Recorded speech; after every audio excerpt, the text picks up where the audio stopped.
Hello and welcome to Blood on the Thames, Spectaculars Issue 2. I'm Peter and I'm going to be running the game tonight, and with me I have... Carlos playing Blitz. Mitch playing Junker. And Philip returning as Orm. So for anyone who's confused, we are still currently between books 2 and books 3 of Blood on the Thames, the Vampire the Masquerade Chronicle. And in this gap, we are going back to Spectaculars. We run a one-off of this a few months back. Spectaculars is a superhero role-playing game which kick-started fairly recently by Scratchpad Publishing and was created by Rodney Thompson. And it's a little bit of a cross between a kind of board game and a role-playing game insofar as you can literally play it out of the box. You don't have to do any kind of heavy preparation. Normally the way this plays is that you and the players will create the story as you go. For us, what we did last time was we got you guys at home to do things like come up with the villains, come up with the various problems that the players might have, and Hero weaknesses.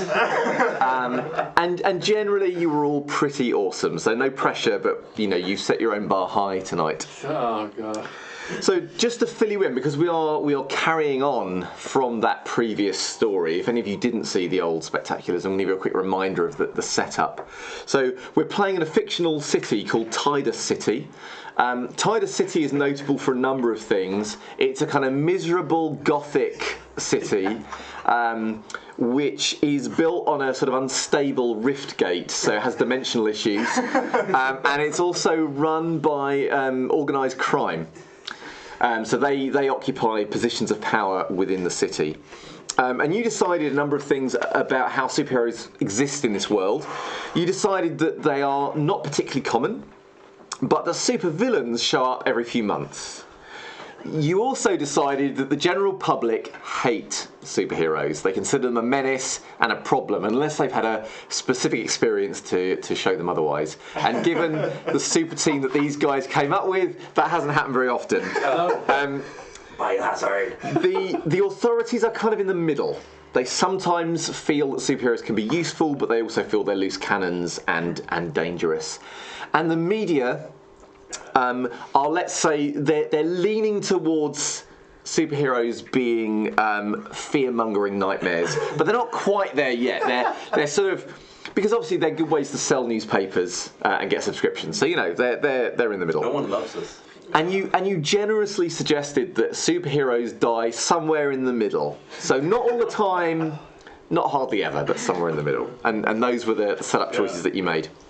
So in issue 1, Biohazard became aware of terrible things happening in Titus City, in the main shopping centre, and they rushed there to try and stop the problem. We'll get to a character reminder a bit later, so you'll find out more, but it's fair to say there's a sort of an explosive and radioactive theme that goes through. So yeah, it's very much like, you know, there seems to be a problem, let us take this warhead to it. And hopefully something will be better afterwards, I'm sure. Anyway, the problem was that there were rift gates opening and these strange mutant dolphins bursting forth and just attacking in this kind of weird fin-slapping rage everywhere. And they looked like kind of weirdly like people who had been turned into plasticine and then moulded into the shape of dolphins. And they were pretty grim. The media dubbed them the Gross Boys, for anyone who was wondering. Anyway, Biohazard managed remarkably to save the day. Sometimes through heroically getting between problems and people, sometimes by having nice, pleasant conversations with local cranes, and sometimes by terrifying people out of danger, depending on the approaches. But at the end of the day, nobody died. And while Biohazard were trying to figure out what was going on, they realised there were strange energy readings. Blitz managed to restore one of the people back and found that they were originally a human being, that this had been done to in some way. And by tracking the energy readings, they found there was another disturbance going on. They also discovered that there had been some kind of catalyst which had been moved. It had been there when the dolphins first arrived. Someone had moved it. So they followed these energy readings to the source, and it was at the sports stadium where Titus FC Tudor FC, my apologies, were getting ready for a game, and unfortunately there was something of a pitch invasion in the form of more of these dolphins that kind of came raining down. And there was a big fight, but there was also a strange gathering storm, lightning, rain, which was very bad for one of our number. And ultimately, they managed to find that underneath the stadium there was a slightly strange thing. There was a three-eyed cat sitting on a cushion that seemed to be the catalyst for these events, that was drawing the power of the storm. And through some kind of combined heroics, Biohazard managed to diffuse the situation, stop this build-up. There was definitely something that was going to be very bad and explosive. They weren't sure what. And in the end, Aurum, which is one of the Phil's character, managed to take the cat away and teleport off to safety. And meanwhile, the others were kind of just making sure things were tidy in the stadium. And Blitz was investigating the cushion. Not Blitz, sorry, Junker was investigating the cushion, and he discovered that there was some strange technology on the underside of the cushion, which he began to investigate. Meanwhile, Aurum was teleporting home. However, with this strange cat, something went slightly wrong with his teleporting power. And though he did go back to the mansion where Biohazard hang out, it wasn't quite the same as the normal mansion. Something wasn't quite right. And he realised there was something outside the window watching. And when she went to the window to see what it was, that is where the first issue came to a close. So, a question that I would like you guys at home to start thinking about immediately is, what is behind the window? This is going to set the pace for the day, isn't it? Yeah, it's going to set the pace for the day. Make it a Care Bear. Depending on what you decide is behind the window, it's going to have an immediate influence on the beginning of this issue. And I honestly, you can have it be anything you want. I may regret saying that. You can have anything you want, and I'll roll with it. So, have fun. So that's one of the first things I want you to be thinking about. Was it as if Aurum with the cat were in like a sort of parallel dimension, like Stranger Things kind of thing? It did seem a little bit Stranger Things. That the house was basically the same, but there was something not quite right about it. And certainly the world outside the house, there was a suggestion that maybe it's not the same world that these guys are in. I'm already worried just by looking at them. I kind of want the thing on the other side of the window to just be lots of water. You're just underwater. I'm sure the chat will be able to figure out something wonderful on their own. Don't give us. So just to say that, like the last session, this will also be an interactive session, and I'm going to be asking you at various points to come up with things.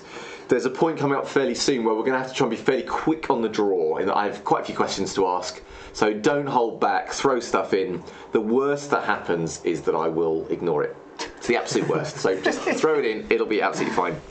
One other thing to be thinking about, because I know that some of you that watch are fabulous artists as well as fabulous people. And those of you who read the newspaper clipping that we had will notice that Dilly Dillons, one of the most famous fashion designers in Titus City, believes that Junker's outfit is clearly ironic and needs to be improved. He needs a new look. So if you would like to come up with what Dilly Dillons' new look sketches might have been for Junker. Feather. Yeah, feathers, faux leather, well, anything really, that's fine. Techno chic. Equally, if you feel inspired, maybe, for all I know, Dilly Dillons has also come up with new looks for the rest of Biohazard, so if you want to do them as well, that's fine. I don't mind. It's entirely up to you. Alright, so before we get into our next issue, I just want to mention a couple of things to the players. So, we're going to do a few new things, bring in a few new system things. One of them is your origin stories. So obviously we know the powers that you have, but we don't really know how it all happened, why you are the way you are, whether there were radioactive spiders or hamsters, bolts of lightning, radioactive waves, whatever they were. And just the story of how you went from being a normal human into your superpowered self. The other thing to think about is something called an aspiration and a turmoil. So an aspiration is a thing, obviously, that you feel passionately about. It might be to preserve all human life. It might be to score a date with the mayor of Titus City.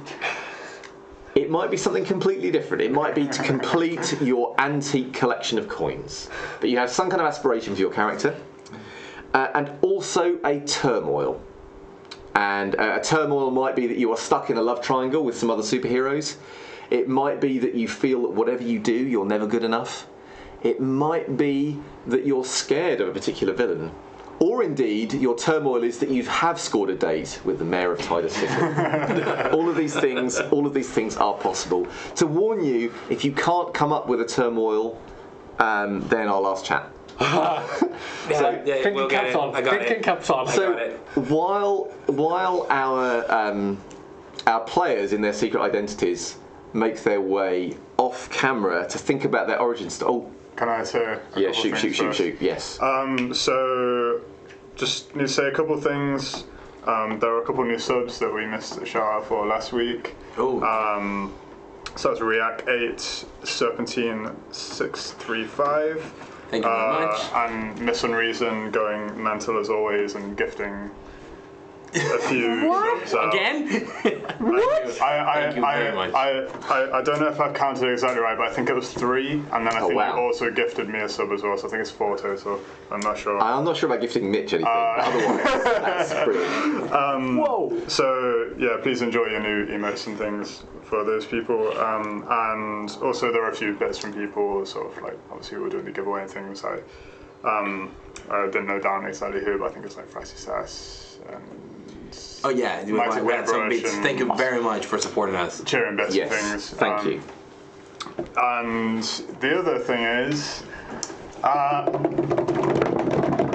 the Discord's ready. Yeah, I've sort of got it all up and ready, and we will send at the end of the stream. We'll put the invite for the server in the chat. And then you can all go there and talk about how amazing the session was and like all of that cool stuff. So yeah, cool. Okay, so in the nicest possible sense, and without destroying either the set or our internet connection, leave us, be gone, because we have important things to talk about. The chat and I. I'm scared already. Yeah, you're scared. After they showed my weakness last time, I'm terrified! That was you just left them. Okay, so we're just going to make sure that the players are firmly gone and out of earshot, and then I will get down to the good stuff. Sorry, Dylan, could you do me a favour and shut the players have ears, you know. Alright, cool. So, the first question that I'm going to want to ask you is about the three-eyed cat, Katia, because as you recall, Aurum is holding this cat in this other dimension. So I would like you to think about, what is the attitude of Katia towards Aurum? Is Katia the cat very charmed by Aurum? Because obviously Aurum, she is quite a radioactive and I assume quite warm character. Maybe Katia likes that and wants to be cozied up and might actually just be disgruntled if ever put down. So is Aurum a source of joy for Katia the cat? A nice warm blanket, effectively? Or does Katia not really care either way, is a bit ambivalent? Or does Katia the cat hate Aurum and is going to make Aurum's life as miserable as possible, as only a cat can? That is entirely up to you to decide. Have we had any behind the window suggestions yet? Yeah, so I think what we're going for is it's like a nega universe, like an opposite space, and there'd be in this world sort of like an opposite version of Biohazard, and in the window there's a version of Aurum standing in the rain watching it. Now, is the nega Aurum not weak to water? I think that's the implication. But is weak to perhaps Well, I'll make it up. It's fine. That's cool. Unless the chat have ideas, I'll make it I up. think that No, that's awesome. the Yes. suggestion for the name of them is called the Care Bears. Ah, yeah. But they also have a three-eyed cat. Yeah. And are the Care Bears actually pretty villainous and evil, or are the Care Bears proper heroes? That is the other question.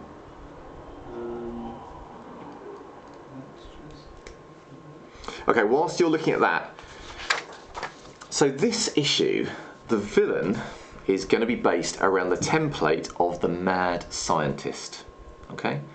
And I need you at home to give me a little bit of guidance on our mad scientist. So the first thing, one of the things I'm going to need for them is a name. I should add that this is the villain who has been behind some of the events plaguing Titus City. So it is their fault that the dolphins have been raining down from the sky, and their fault that these rift gates have been opening. So I would like a name for this mad scientist, if possible. And I would also like to know why they became a villain. And the other thing that I would like to know is what their mutation is. So because they've been playing with all this radioactivity and gates and things, they have mutated slightly because of some terrible errors they've made. And so, for example, it might be that they are part dolphin themselves. That's entirely fine if you want that to be the case. But if you want them to be mutated in some other way, that is also fine. So Okay, so we've got something for the Care Bears, and the Care Bears are proper heroes. Oh, right, they're proper heroes, okay. Proper heroes. Okay, so I'm going to say that Care Bear Aurum is going to have water powers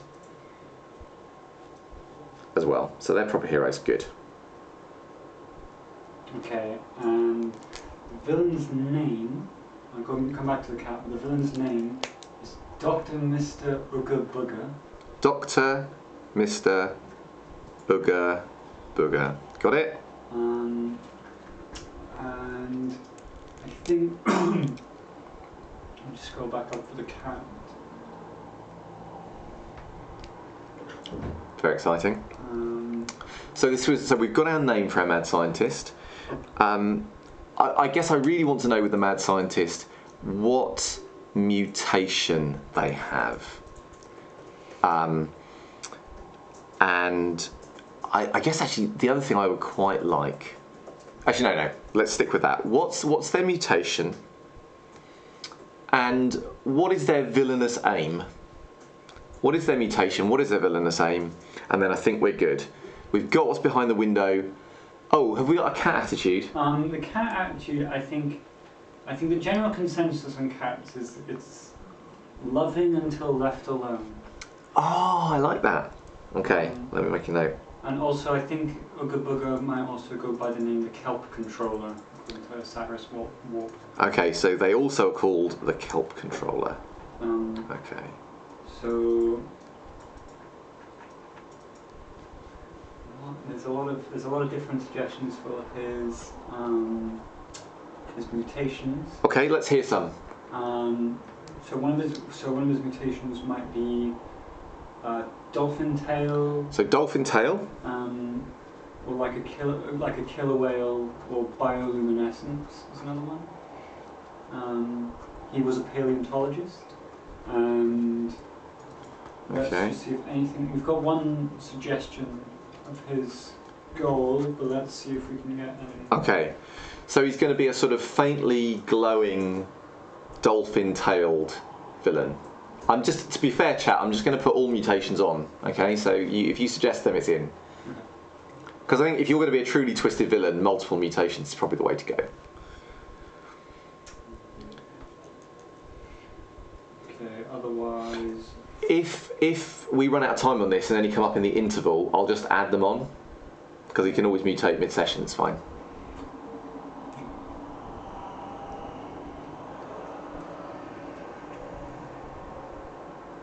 So So does the glow have like an angular light, like an angular fish light? Oh, like on the top of the head? Yeah. Yes. It's so rather than just being an all-over skin thing, we're going to have it like a thing from spraying from the top of the head. Yep. Okay. So, any thoughts on a villainous goal? One goal would be further his goal of mass kelp production. Mass kelp production. Okay. He was against the Earth's pollution, but he never got enough money, so he was like, fuck it. Okay. So, because he never got the funding for his green energy project or whatever, he has decided to just turn the Earth into a barren. Yeah, sea person kind of world, I think. A sea world. All right. Yeah, so like I don't know, maybe like water world. A water world. I see what you're doing here, chat. Yeah. Okay. That is like bringing the coral reef to Titus City, kind of. Yeah. Thing. No, I like it. It almost feels like we're going to go a little bit Cthulhu, kind of on the fringes. All right. I think that is probably enough for us to be getting on with. So, could you return the players?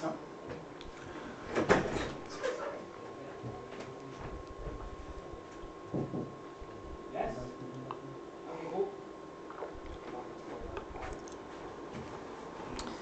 So they are coming back. Good work, by the way, chat.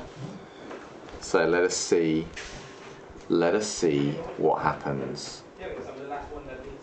Oh, I see. Hey! Sorry, As expected from last time, I figured I better do the same thing. Oh yeah. I mean, chat probably wanted you to turn up in a raincoat, but it's all fine. Alright. Yeah. I'll do this for the most part. I love it. I thought these guys saw me and I thought last time I didn't have one ready. Alright. Ready to go for it. So good work, guys. You can see chat right now. So for those of you who, for anyone who wasn't there, and for anyone that's curious, what I would like is for you to give a very quick, sort of short version of your origin story. We'll do all origin stories, and then we will do aspirations and turmoils. Now, chat, as well as just being generally educational, this is a particularly useful thing for you because we are going to be introducing a new mechanic. So in Spectaculars, they have a thing called continuity tokens. And the idea is, when you've played your first adventure or your first issue, you can get these tokens as rewards. And what they allow you to do is to refer to kind of previous issues, in other words, things that happened off camera somewhere some other time, to use them to your advantage. So for example, one of the players upon meeting a villain might say, actually, I met that villain once before and we fought each other. They pay their continuity token and now they know a little bit about that villain. Maybe they're going to get some advantage dice in fighting them. Maybe they'll just know the kind of things the villain is likely to do. That kind of thing. Now, what we're going to play in this session is not only that the players will have some continuity tokens, but you will also have continuity tokens. So if at any time there's something going on, either it's a particular location or it's a particular character, and you decide it would be fun to make a link between them and one of the players, or Biohazard as a whole, you can do it. You just have to message chat and let Dylan know that you want to spend a continuity token. I'm going to say for now that I'm going to give you 3 continuity tokens to play with, chat. Okay? And because you're you can do this to their advantage or their disadvantage as you see fit. All right? And you may also combine it with things they've done. So, for example, let's say they go to the police station and one of them says, I know this police officer because I've worked with them before, I'm going to play a token. You might then say, yes, that's true. But the other guy sitting at the desk absolutely hates you for that time you ran over his foot, and then bam, you play another token. So, or vice versa. You can be nice as well. You could say, actually, we're going to double up down on that continuity token. They love that. They love that character with all their heart, and that's fine too. All right, so let's do origin stories. Let's start with Aurum and work our way down. So, for a quick bit, because I wrote something actually pretty long. So she worked as a administrative assistant for the local big university. Spent a lot of time just under the radar, helping people out until she got coordinated to assist a local upcoming genius who thought they had figured out a way to be able to close the dimensional rift that plagues Titus City. Long story short, the generator that was powering this radioactive energy to try and close this rift went wrong. Everyone but her managed to get out. Door sealed before she could get out, and next thing she knows, after the explosion, she's floating in a lake, 80 or so miles out of the city. No idea how the hell she got there. And as soon as she steps out of the water, the golden energy starts leaking from her. So she spends the next few months trying to figure out what the hell has happened, how to control this, and then goes back to the city to try and use these powers to help people. So she can. So just to summarise, you were helping a genius working on a big project to close down the gates, and it went terribly wrong, and there was an explosion, and that's the thing that gave you your powers. Okay, good stuff. Good stuff. Yeah. All right, over to you. I'm going to say a bit first, then explain. Yeah. Oh, well, I think this is going to be sweet. Oh. You doing it together? Oh, bless you. A bit. So, Drinker's origin for his powers is a lot less noble than this one, in that he's basically just like a massive nerd and a bit of a rascal, and he kind of enjoyed just like hacking things and like a bit of a like computer whiz. And one day he kind of decided he would try and hack into something a bit more efficient. This costume is so inconvenient. I'm like, I did not think about how much it would restrict my movement here. I was like trying to reach Jaffa Cakes. Or chew on them. To be fair, it happens to Batman all the time. So you're in good company. And then also, I'm hoping this won't fall off because it will make a really loud noise for you all and you'll hate me forever. Anyway, so he decided one day that he was just going to try and hack into something a bit more official than he normally does. So he went for something police or something military, just to kind of test his skill a bit. And unbeknownst to him, the computer network that he was hacking into, they had been experimenting with sort of like the rift energy and things, and powering their computers through that to make more powerful computers. And when he broke into the system, it kind of backfired and gave him these strange powers, and his computer started talking to him and things, and yeah, it was all very odd. Thing is that Ethan Junker has a cousin. Blitz is actually, he's originally an Olympian, decathlon.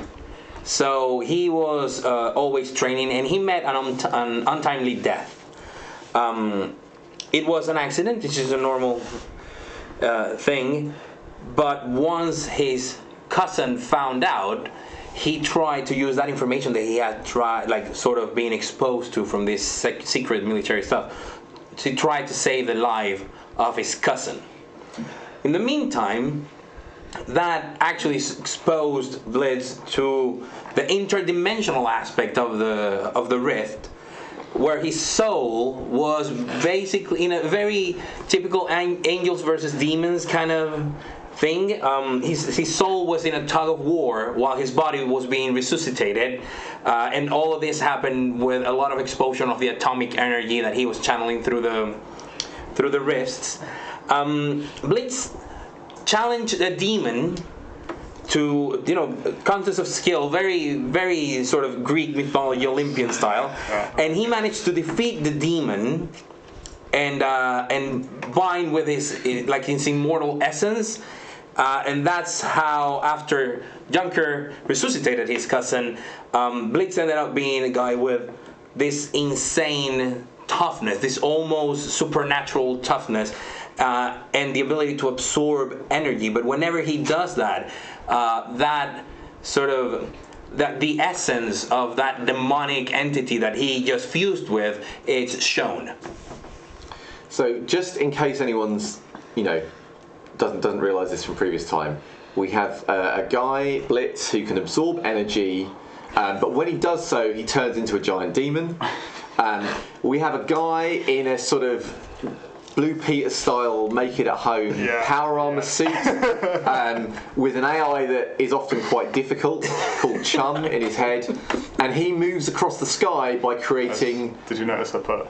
That is a beautiful. The cable is a nice touch.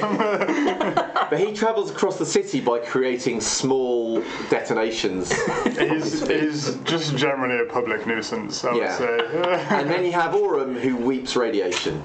So, hooray for Biohazard! Alright, so let's get into things. One thing though before we start, as I said to you before, Dylan, if chat are coming up with cool continuity token things, just interrupt any time in a dramatic manner, and then we'll cut to whatever suggestions they've got. I'll think of a dramatic way to. Yeah, whatever works for you is fine. Alright, so Junker and Blitz, you are currently in the stadium. The kind of really malevolent storm has dissipated, as has the lightning, and we're back to kind of traditional Titus City grim drizzle. And you are most of the fans. Well, quite a few of the fans have stayed. Because they think there's supposed to be a football game on, but it's clear the other team aren't coming, and they're mainly now hanging around just to jeer and make a point of the fact that they're much better than the other team who were pathetic and couldn't make it. There is a giant hole where you dug through to get to where the Catty of the Cat was, and I believe you are kind of in that hole. You at least, Junker, are in the hole. Blitz, you are outside doing PR. Actually, you've tied up lots of dolphins. Yeah, if you recall, and they are no longer seeming to rage. They are just seeming to sit there a bit listless and miserable. Yeah. So is there anything you two want to do? You still have the cushion. Yeah, so I believe I was sort of tampering with the cushion and trying to work out what its deal is. It said something on it, didn't it? Did it say something on it? There was a symbol of a dolphin with a strike through it. Okay. You certainly found that. You could try and communicate with the item further if you want. I think I would take it up and out to Blitz. Okay, so you take it out and up to Blitz. In the meantime, I am trying to get. Well, remember when I was greener than you? Yes, you've got the fans on side. You will be aware that there is a box where there were people in suits. Mm-hmm. They haven't left either. They are just watching and again kind of talking amongst themselves. But the box is screened off, so you'd have to find a way inside if you wanted to talk to them. Right now I'm taking care of mostly PR. Someone that is doing interviews. I cannot believe they are no show. Come on, they're clearly afraid of Twitter FC. So the sports journalists will be lapping it up. Yeah. All right. So do you have a relevant skill? Yeah, I have charm someone. Well, then you should roll your charm something, but add please a couple of advantage dice because you have been saving the crowd. And you're also saying things they want to hear. Yeah, so that is exactly what I'm doing. People love hearing things they want to hear. So people love it. They love it. And I fail, but I have a boon. Okay. So as you're talking about all of this, the crowd are like, yeah, and they're starting to get more and more on side. But the journalist says, well, that is all very well, but the other team couldn't play at all because you've destroyed the pitch. You and Biohazard. I mean, isn't this a typical example? We can't blame other people when you have destroyed the pitch itself. Are you planning to repair the pitch? Is that what you're going to do? It's the crossbows, the ones that destroy the pitch. I mean, you're trying. No. I know what you're trying to do.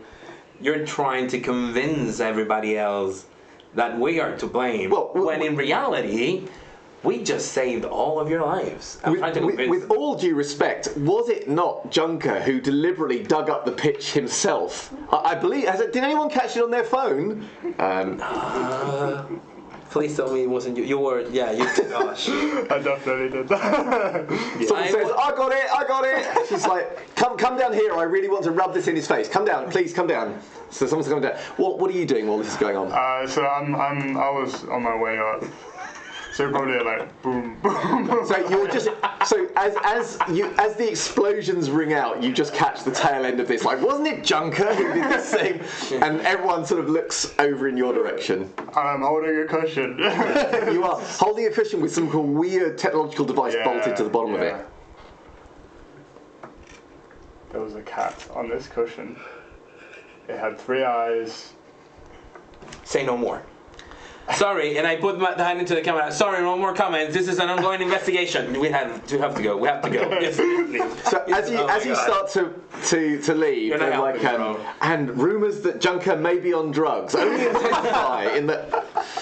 Okay, so let's cut to. So you flee the scene, and no one can follow you very easily. So you basically take some explosive steps into the air, and people go, ah! The journalist kind of staggers to the side. And how do you leave the scene? Oh, you've got boots. Yeah, I just walk to the pitch, and then I use my jet boots. Your jet boots initiate. Yeah. Grass, mud spurts up. I mean, next to the holes where it's already ruined. Yeah, okay. You do that. You will notice as you leave a couple of the crowd looking like they're quite impressed with you. A couple of them take pictures and go, "Yay, go Blitz!" And winking. Yeah, you go Junker. You can't hear them because of these explosions going off by your feet. It's hard. Maybe they did. They probably did. They probably did. Yeah. That's what they did. Okay. So meanwhile, in the other dimension, so Aurum, you have Katia in your arms. You're in the mansion. Everything, the lighting just seems slightly wrong, and the furniture is the same, but it's slightly different. And you are aware that there was something at the window. What are you investigating the thing outside the window? As expected, I will look out the window. So you approach the window. As you get closer to the window, you can hear the patter of rain outside. And the curtains they're not completely drawn, so as you're getting closer you can see through the crack. There is what looks to be clouds, but not necessarily the thick dark clouds of which you would expect, but slightly fluffier, sort of whitey pink clouds. The rain that falls down is falling down on a figure. The figure, as your eyes come down from the clouds, they too seem to be looking up, and their eyes seem to notice you for the first time at the window.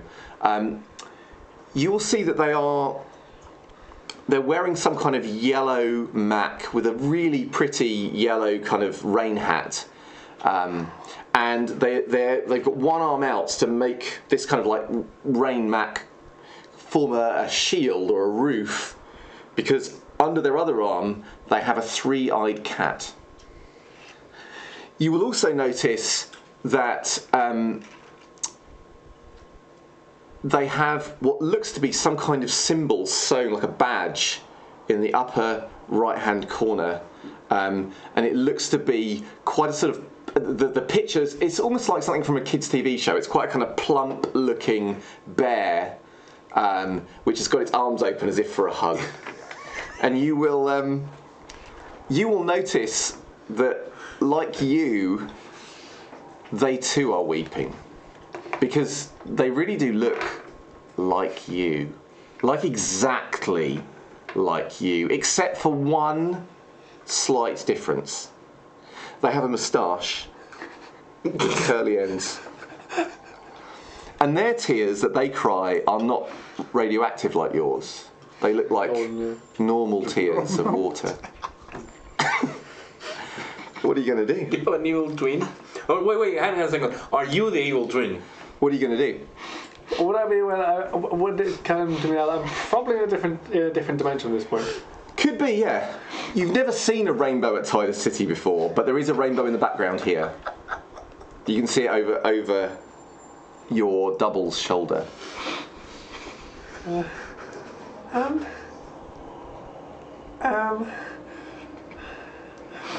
What are you going to do? The other thing I should say is it just seems wrong out the window. There's something.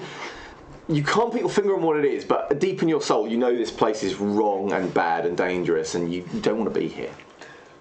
I step back, walk away from the window, and try and see if I can teleport back. Okay, so as you're starting to back away and close the window, you will see that they have seen you. Uh-oh. And what they do is they begin to take a step forward, and as they're starting to surge forward, their form starts to ripple, but then you shut the curtains. So you're going to try and teleport out, you say? Teleport out. Okay, so this is going to be a teleport roll. Yep. And where are you trying to teleport to? Hopefully back to my own dimension, inside the mansion, probably in the lab that got set up for Junker. That's where so you want to teleport to the lab that's in the mansion, but in your dimension. Yes. All right. Yes.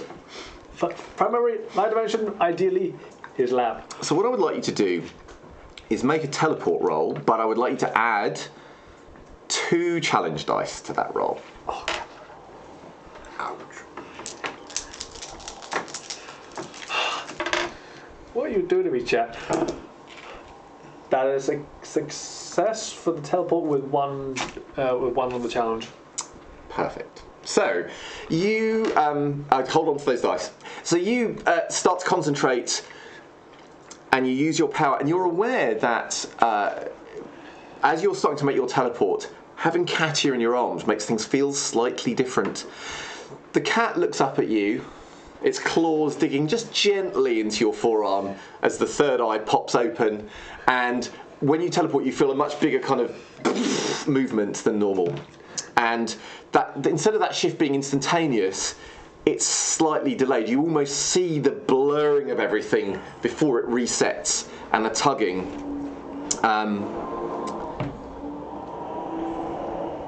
You also, in that brief moment, think you see the other you trying to follow. So as things are starting to blur, they step into that blurred space, and then you start to step out of it. So can you make a second roll, still with 2 challenge dice, and we'll see what happens. That is a successful teleport with 2 on the challenge dice. Oh, wonderful! Oh God! So you teleport through. You arrive in the laboratory. In our dimension. Well, as far as you can see, you're in the laboratory and everything looks fine and normal. However, you feel a bit unsettled about something. Something doesn't seem quite. You can't put your finger on it, but the lab seems normal. Anything you're doing immediately? Probably have a look around and see if I can see where so you have a look around, you can't see them, but you can sense energy less than a mile away that you recognise. And actually, no, hang on, what's that? Yeah, they're coming. I hold the gap, sit down, and I'm just kind of rocking at this point. Very so you sit and you rock. So where are you going when you get back to the mansion, guys? I'm actually going to the mansion. I hope to land in the courtyard, in the area that I have designated as a landing strip that only I use because everybody else feels that it's unnecessary to use anything like doors or. So you come down to the landing strip, causing no damage whatsoever to your own home. Congratulations. And then, assumably, you're making your way inside. Yeah. And what about you? Whatever is the quickest route to. No, I mean, because I still want to talk to him. So maybe this time, I too respectfully land in the landing zone. You've never. That's weird. Are you okay? I didn't. So there was a cat. Where's Orem? Orem went away with the cat. What do you mean a cat? Well, Okay, hang on. Right. There's a crackle in your ear. It's Chum. He says, I suppose I should tell you that I think the comms are back on. Orem's back. Oh, Orem's back. Yeah. Yeah. Thanks, Chum. Okay, apparently Orem's back. Orem. So, I guess Orem, come in. they didn't get. Yeah, it works. You can hear it. Are you okay? What about the cat? When you're saying cat, do you mean an actual cat? So, I'm in your lab. Just. okay. Let's go. Yeah. So you know, like a cat. You know, the cat Yeah, like meow cat. this, and they're furry, and they've got like Yes. yeah, like that. But was it But like they had a third eye? yeah. Was it like a googly eye on a cat? No, it was like a third eye on a cat. Trust me, I dug under the pitch. Yeah, about that. What? Look, there were strange things going on underneath the pitch. What do you want me to do? I don't doubt we were there it, to but- deal with the issue, right? There was dolphins falling from the sky. Yeah, but the Chum told media me. didn't see it that way. Chum told me the energy was coming from under the pitch, so that's why I went. Okay. Don't blame this on me. I, Yeah, you hear it. Yeah. okay, I asked Chum. I to feel tell you, me- Chum. I feel you. Okay, alright. Okay, you know what? Fine. We should deal with this professionally, then make an official statement, and then everything would be sorted, right? We can explain everything. Yeah. Everything regarding the Crows Boys and what happened in the mall and the market and what happened in the pitch. So you three reunite at this point in the lab. Eventually. Okay. So everything seems normal, except for the fact that Orem's holding a three-eyed cat. And see, I told you. Something that Why did you bring it? you will notice, Orem, is you're starting to feel almost like you were using your teleportation power, but you're not using it. But you can have that similar sensation. No. She can't be fucked. She can't. No. That's her dimension. She's stay in her dimension. No. Katia seems a little bit restless in your arms. Her tail is flicking irritably. No. Of all the places you could take the cat, why bring it home? I mean, like in my home.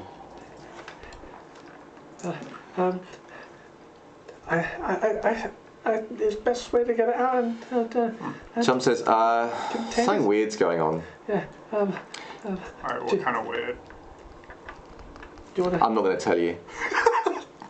Do you want? Thanks, Chum. Okay. I don't want to touch that. Well, I think it's going to happen in about 5 seconds. In about 5 seconds. Guys, something's going to happen in 5 seconds. About 3 seconds. Alright, okay. But now. So anyway, you hear a dong sound as a single drop of rain bounces off your helmet, Junker. Like that. Sorry, was it loud? You can you can feel, Sorry. that kind of weird, unstable energy that's been going on when when the dolphins have arrived before. Only it feels very close, and you realise, yes, you do. You realise that it is above you, and you look up as you see a rift gate begin to tear open. Above you, through the rift gate, is a figure as described previously, except that they are not standing upright, they are effectively like long ways, Okay. but it looks as if for them the gravity is functioning correctly. Sideways, yeah. So they are looking down at you, they are holding a Katia. They're closer now, obviously, because the ceiling's not that high here. This Katia still has 3 eyes, but also has a moustache with curly things like the Aurum and the Aurum. I'm the one having the cat. The cat now. Oh, you've got the cat. Okay. Yeah. Sorry. Yes. Continuity. Oh! First continuity. If this is Nega Aurum coming into the space, then continuity token is that Junker has met her before and seriously pissed her off somehow. Oh!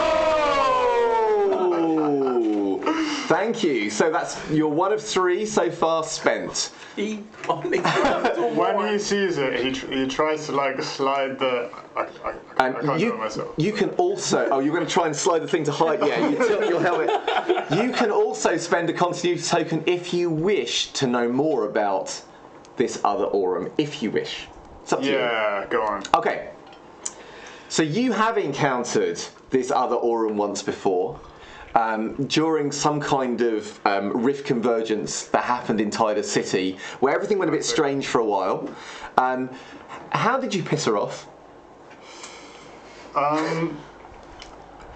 Did Chat have any ideas about that? No, they just want. I think they just want you to have done it. I mean, I feel like Junker pisses off a lot of people. It's seriously pissed her off. It's bad juju's. Yeah, it's bad. So tell us more. Oh God. So was Evil Twin Aurum the threat, or like?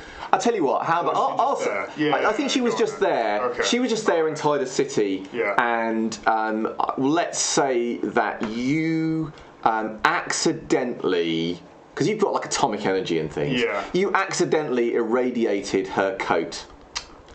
And because maybe you thought she was a threat coming through, and you tried to blast her back into her own world. And what you thought was an entirely reasonable move. It was. And now that you look at it, you realise, no one else knows this, but one half of her moustache is fake. Because, of course, it's never grown back. And she's had to stick on a fake thing of it. So anyway, she is looking through, and it looks like she was looking at Aurum, and she's halfway through saying, "I'm here to make everything a better and happier place." And then she sees you, and her eyes narrow, and her eyes. There is lots of water. It's obviously wet wherever she is.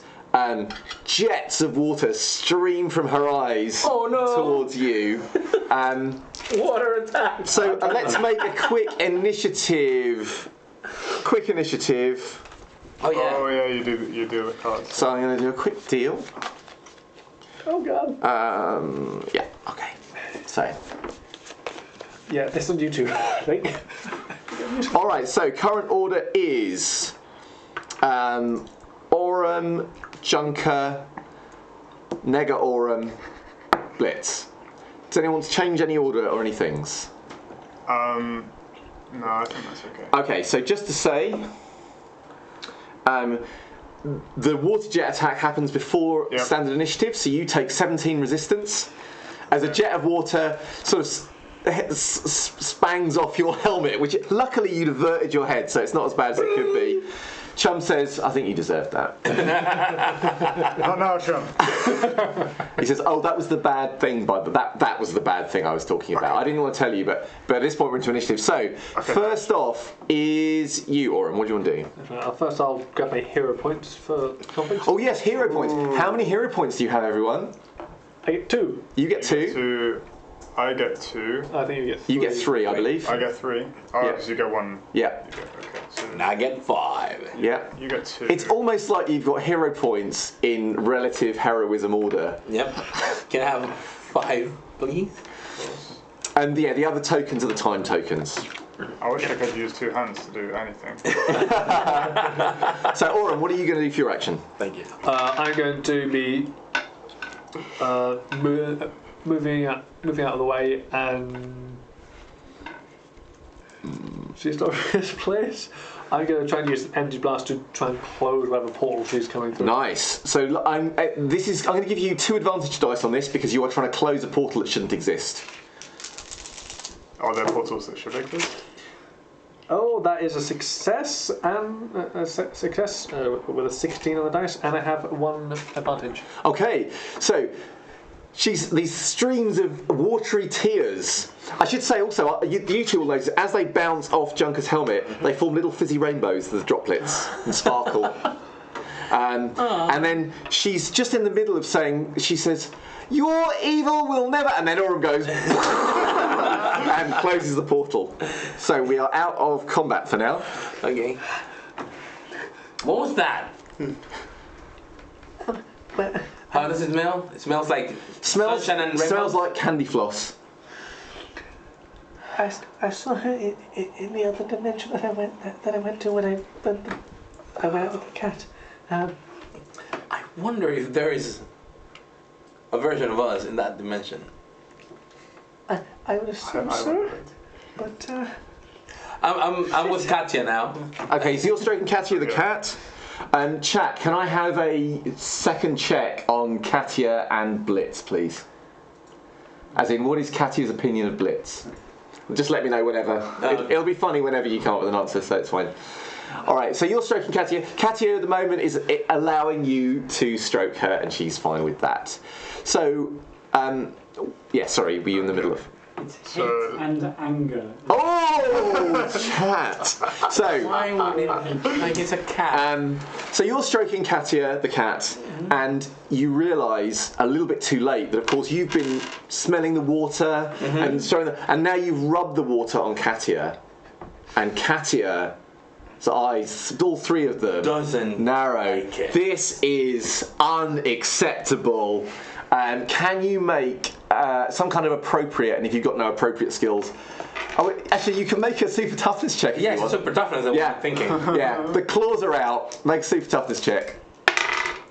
I pass it. Okay, so she basically tries to sink her claws in and tries to take a bite, and there's just like a... And then in disgust, tail flicking, she jumps off you back to Aurum. Yeah. What the hell is going on? So, she recognized you. yeah, so you know how when we're out nobly saving the city, and sometimes we cause minor interferences with people's lives, you know how that happens to all of us. Yes. And we all take part in this together, and we're a team. No. And we take accountability as a team. No, but go on. I'm not the one who tries to destroy stuff. So I think I might have singed her mustache, or slightly irradiated her coat. You pissed her off. I have no idea. It was What a team dimension effort, right? When we were out saving the city, like always, you know. Yeah. It wasn't my fault. Was it, chum? It wasn't my fault, chum. I need right? an energy drink. So you head off for an energy drink. I go for the fridge. So let's say we're going to go into an interlude kind of sequence now. So what are you guys planning? Do you have any next steps? Anything you wish to look into? Any ways you wish to spend your time for the moment? The cushion. You wish to investigate the cushion. Yeah, I want to investigate. Okay. What about you, Blitz? I think I'm gonna train. It's okay. So you want to do some athletics training? Yeah. Yeah. And Aurum, what do you wish to do? I'm going to do a skill that I have an outcast and just try and keep within the emotions of this cat. So sorry, what's the skill you're using as an outcast? Read someone's emotions. Read someone's emotions. Okay. Yeah, if you want to make a roll, I will give you a challenge and an advantage dice for this. Wow. That is Nice. success with an advantage. Wow. Okay, so I'll come back to you in a moment. How are you planning to investigate the cushion? So obviously I've got lots of like techno bits. Yes, you do have lots of techno bits. Yes. So I will be using those, and there'll be like meters to read stuff and like all of this kind of thing. But also obviously my technopathy. So you're going to do it. To try and telepathically interact with it and kind of try and work out how it works and what it does. Okay, so let's say, because you're using your funky lab, you are going to be making a technopathy check, but again I'll give you 2 advantage dice. Because you're in home turf, you have an appropriate power, it's all good. Yeah. That is a success, no advantage. Okay. And Blitz, you are just working out, right? Training. So let's just say you can make some kind of athletics roll. Yeah. And if you pass it, because you're going to be feeling like you're pumped and you're geared up, that the next time a challenge comes up, for the first one, you'll get 1 advantage dice for that. Okay. And I pass my... Cool. So maybe set aside an advantage dice. The first thing you have to do in whatever comes up, you can have an advantage. Oh my god! Dilly, do we have more tape? Do we have more tape? He's falling apart, everyone. He's falling apart. Yeah. Don't worry. All right, so... Aurum, you're looking... So Katia the cat's mood is that, for the moment, whilst you are giving her attention and keeping her away from water and keeping her pleasantly warm, you are acceptable. But that, of course, should that change at any point, you will become unacceptable. But at the moment, you are acceptable to Katia the cat. However, you also know Blitz is forever unacceptable. Because Blitz has... You can just tell, every time she sees Blitz, her tail flicks. What I've done? And you can see a patch of her fur now that has a slightly rainbow shimmer. What's wrong with rainbows? She's not happy. She's not a happy cat about Blitz. But you're holding her in check, it's all fine. All right, so... the other cat also had a mustache, or was it that the whiskers were like... No, it had a mustache as well as whiskers. Oh my god. Yeah. Okay. So, you're investigating this cushion. Yeah. So you're trying to talk to the tech inside. Yeah. Okay. Sort of like interacting with it, trying to see what it does. So you get a sense that this cushion was something. It was some kind of amplifying technology, and it was. You got a boon, didn't you? Yeah. No. Just a pass. Just a pass. Okay, so you think this is some kind of amplifying technology, and it was designed to work with the cat. Okay. And you think that it would... I mean, obviously you don't know exactly how the cat's energy works, but you do know, from what you've seen of it, is that it seems to be part of a process of opening certain very specific kind of rift gates up. Ooh. So that's something around that. But its primary function is, in terms of it itself, is to amplify. It's to amplify something that was already there and hold. You suspect if you put Katia on the cushion, she will not be able to leave it. That is what you suspect. Interesting. Like an amplifying cage. You also realise that there is some kind of this technology does have some kind of network hookup. You can choose to try and use it to investigate further, or you might choose to try and cut it off so that it can't be interacted with or traced. What would you like to do? I'm going to try and use it to investigate further. All right, give me another roll. And the way I'm doing it, so you said it was like designed to work with the cat. Yes. I'm going to try and like rejig it so that it works with me. Okay, I like it. Famous last words. Yep. All right, I like it. It's a great idea. You can have 3 advantage dice. I'm also going to give you 2 risk dice. Yeah, of course. Because, you know, but it's cool. Do we have other character sheets in case he needs new characters? It's fine. Do these cancel each other? They cancel, yeah. So if you get results on both, they cancel each other. And I presume this is an atomic energy control. It is indeed. Or is it a technopathy? No, let's say technopathy. No, let's say atomic energy, actually. Yeah. Yeah. Let's say atomic energy. Oh no, that's a pass with 1 risk. 1 risk. Okay, so you successfully calibrate it to you, and you are trying to look into where this... And you have the briefest thing of, there is other technology of similar design that is active out there in Titus City. But before you can zero in on it, the connection... Sorry, you hear a voice in your mind, and it says, You think you are so clever, junker and biohazard. But you have not seen the last of me. Count on it. And it clicks off. I think I've got a nemesis. I like this.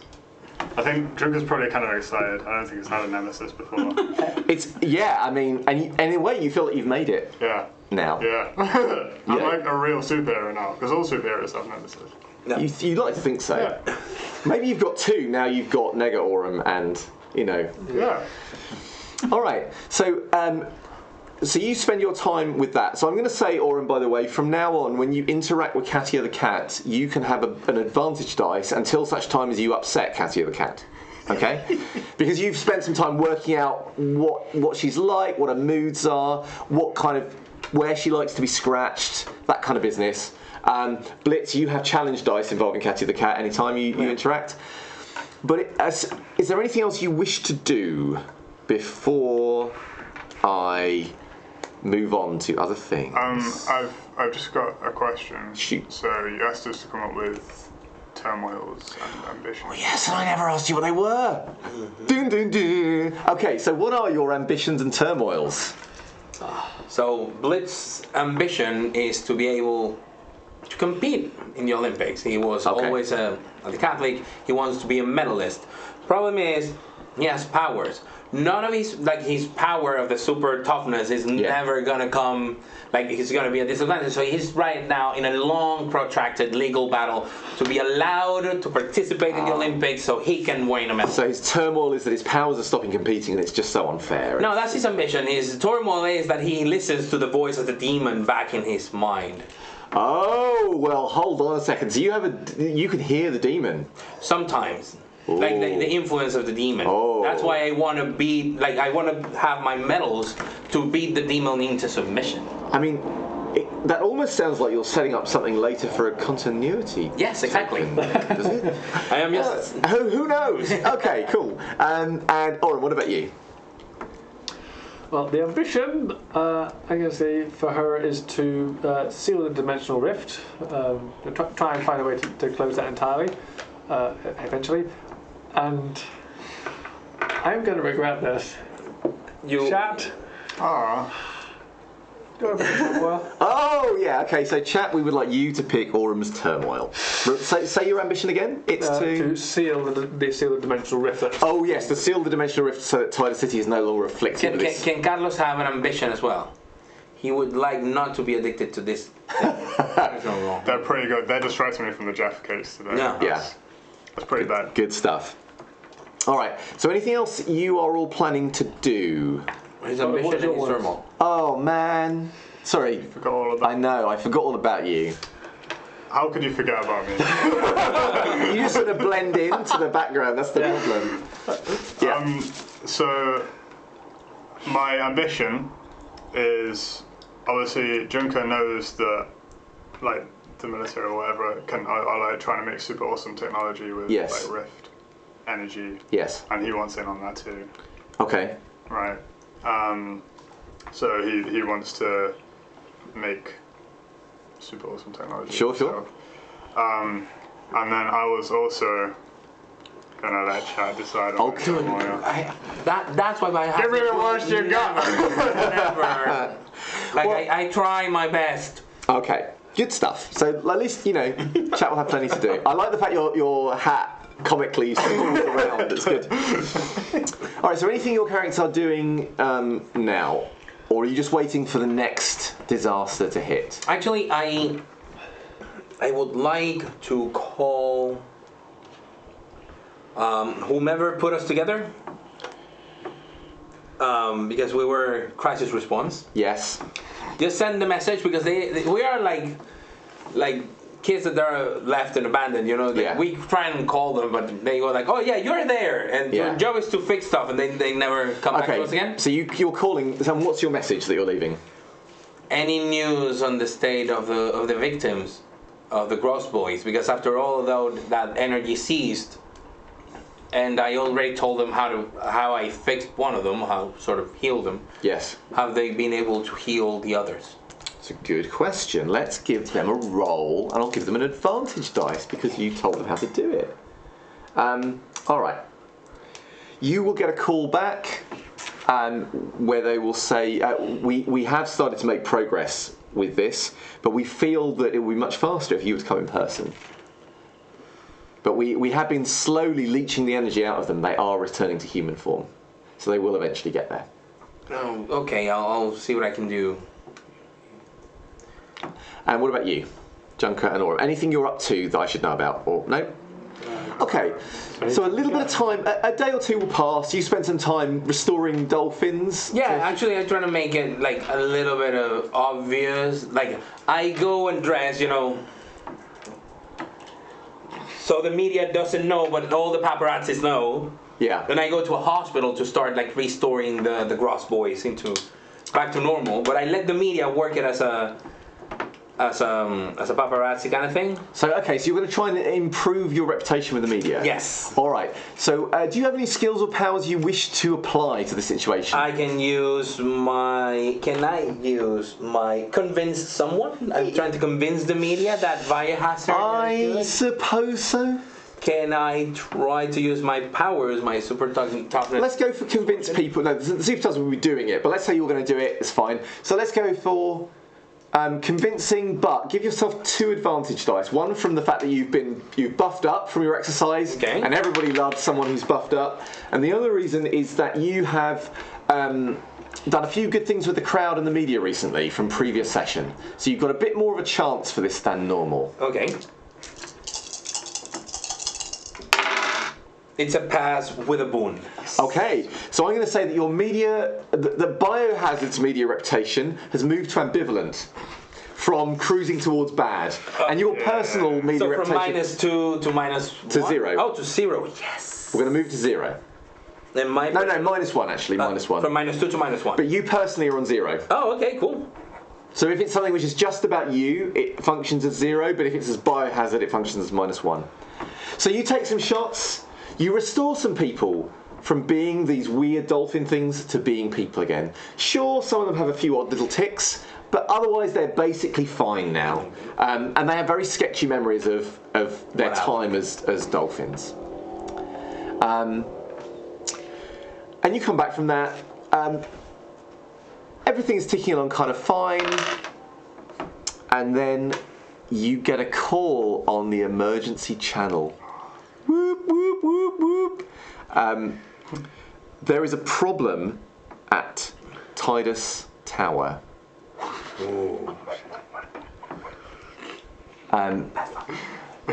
Message reads as follows. Rift gates opening in Titus Tower. Stop. People trapped inside. Stop. Sighting of more dolphins. Stop. Require biohazard. Stop. And then in block capitals, minimal collateral damage. Stop. So, what would you like to do? I am next to the bed of one of the patients, just having a chat. It's like, oh, you'll be able to go back and you'll be great. You'll score lots of goals. Oh, hang on a second. Oh, I'm sorry. We have to deal with something. You have to go now. I'm really sorry, but we have to save the day. There is a situation, but we got it under control. Oh, what would we do without you, Blitz? Like the wink, the shine on the smile, and then I just athletically, but cautiously, move out and then just clear out and use my jack boots to. So as you leave the dolphin ward to go to the window, the patients you've not been seeing immediately narrow their eyes as you go past. And as you fly off out the window, one of them says, "Good bloody riddance." However, there are cheers coming from the dolphin ward as you soar off into the sky towards the scene of the crime. So you're aware that Blitz is en route. What are you two doing? I'm pretty sure that I would have spent a bit of time making sure that this cat is comfortable in a room. Okay, so is Katia now living in your room? Most likely. Okay. All right. So you leave Katia on Katia's bed because it ceased to be your bed some time ago, and you make your way And so I open the window as I normally do, straight down into the little energy. You shoot as a beam of light across the sky. A little pinprick. So fast, most people can't even see. So the key thing here is you're leaving Katia at home. What are you doing, Junker? How are you getting there? Just this regular traversal. On the way. Oh, Chum, can you find out anything else about the situation at Titus Tower? So, can you make me just give me a general percentile thing, but roll me a challenge dice with it, and we'll see what Chum tells you. So that's a 10 and no thing. No. Chum says.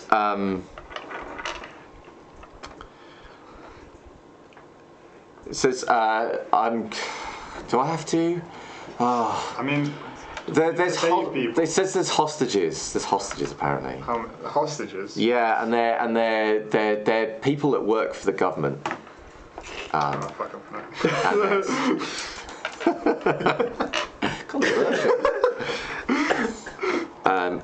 He says, and something about more dolphins, but they're different this time. Don't know what I'm talking about. Weird. All right. Can you tell that to the others? Thanks, Chum. Oh, just do everything. Just do everything. Yeah, great. So you'll hear Chum relay that information to you both. So you kind of arrive at the scene. So Titus Tower is the main kind of where the main offices are for the good and noble people that run Titus City, and it is one of the tallest buildings in the city. It is also a very old building, and it is partially under repairs.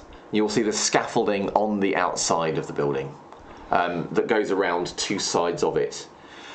There are gargoyles who are kind of all sitting, with their beanies in the little alcoves.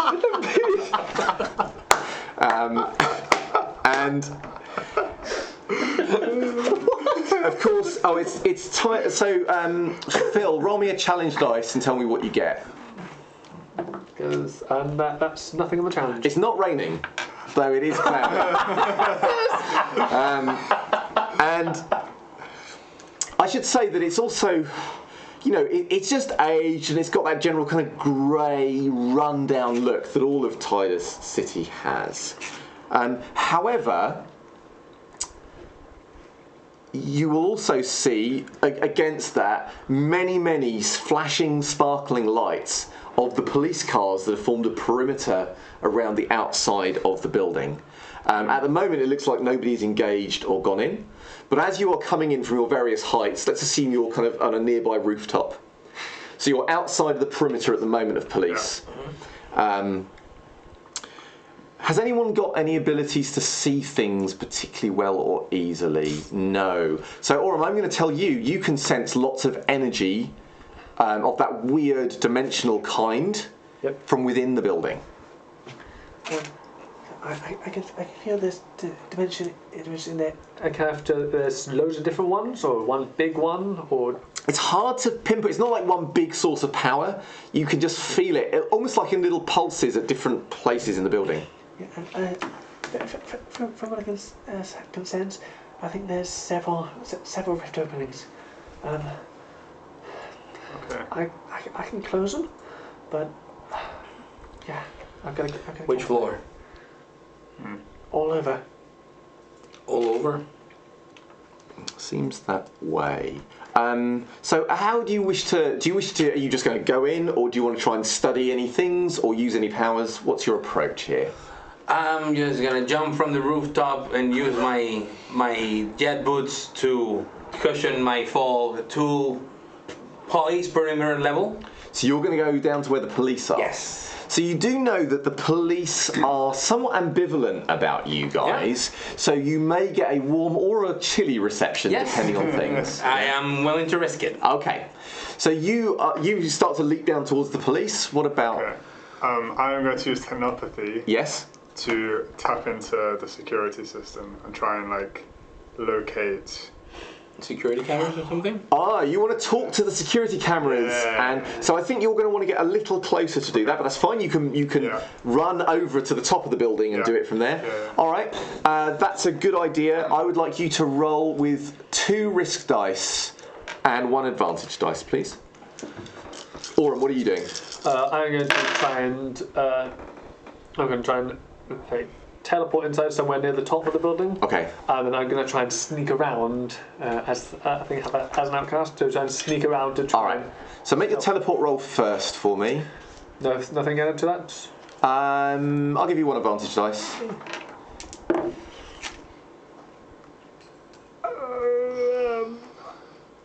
I'll spend the hero point and I have to make that succeed because that's 65. Okay, you have to roll an additional risk dice if you spend a hero point. Yep.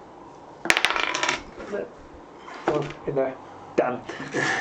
Okay, so you go to teleport into the building, and as you're teleporting in, you know I said there was that weird energy. Yeah.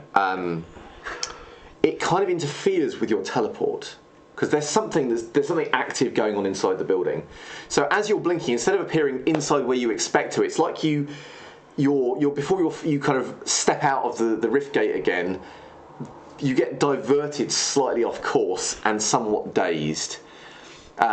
So I will come back to you in a moment. But suffice to say, you stumble out of your rift gate, not quite where you meant to, in a bit of a fugue.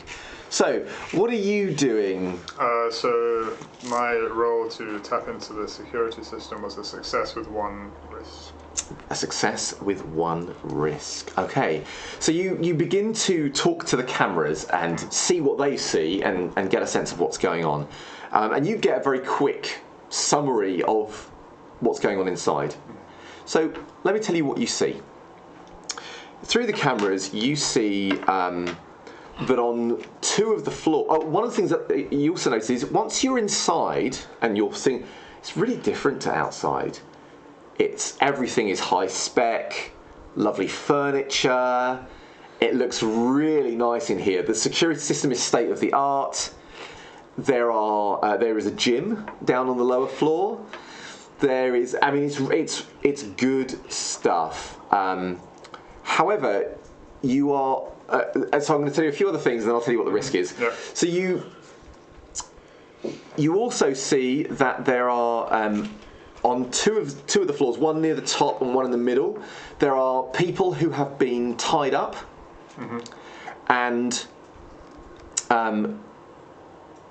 they look alive, but they are currently unable to free themselves. And they look like they've been tied up near some kind of devices, which look like they've been kind of bolted on to one of the walls in one place. But as you look, you see these devices spread throughout the building, and in places it looks like some of the kind of the cosmetics of the building have been, some of the paintwork and everything else has been, and the brickwork has been broken back until you get to the support struts of the building itself, the kind of the skeleton of the building, and these devices have been bolted directly onto that, and they are about so big, with some kind of strange flashing lights, but you will instantly recognise the design style as the same as on the cushion. Something else though, you realise as you're talking to the cameras, there are other areas which you can't currently see. They are off limits. You could have a second attempt to break the security, however, you are aware that your intrusion has already been noticed. As I say, this is top of the art security, and it does carry with it a certain risk. While you're thinking about that, Blitz, you are down by the police. Oh, sorry, one more thing. I somehow neglected to tell Junker. So, moving around the building, affixing these devices are more of those dolphin people, except they are moving, they look similar, but they are moving differently. They are, instead of like throwing themselves around, they are shuffling on their tails with a slightly kind of vacant look. They have like little satchels on with the stuff in it, and weird, like almost like some kind of fin glove with a magnet attached to it, where they're kind of fixing these things on with. You will also note that they have like metal plates riveted to the sides of their heads with weird kind of flashing lights on them, and you know, and through that, because there's sound on these as well, 'cause it's a very good security system. You just hear them kind of going like as they move. You will note that there is another. One of the dog. Hang on, no, you didn't get any boons, did you? You didn't get any. No, so I'll stop there. So you're aware of all of that. So you come down to the police. Continuity. Oh, dang! So for the lead police officer, Yes. Chris once landed on crushed one of the police officer's garden gnomes. I what? That's an outcome. You crushed one of his garden gnomes. That's oh man. Okay, so How many continuity tokens do we have? you have one each. So you have spent yours, which was to know about how I annoyed. yes. And I think actually I'm going to give you a bit of extra information, by the way. You also know that version of Aurum does not have radioactive powers. She can still teleport, but she also has water powers. Okay. That is her primary ability. She loves water. Yeah. She loves it. Okay. It's like it restores her somehow. Okay. It's like her greatest strength. Yeah. Anyway, you are. I like that I just didn't mention that. you know. I land Yes. and I try to talk to the officer. So you approach the police line. You go to the lead officer, who is going to be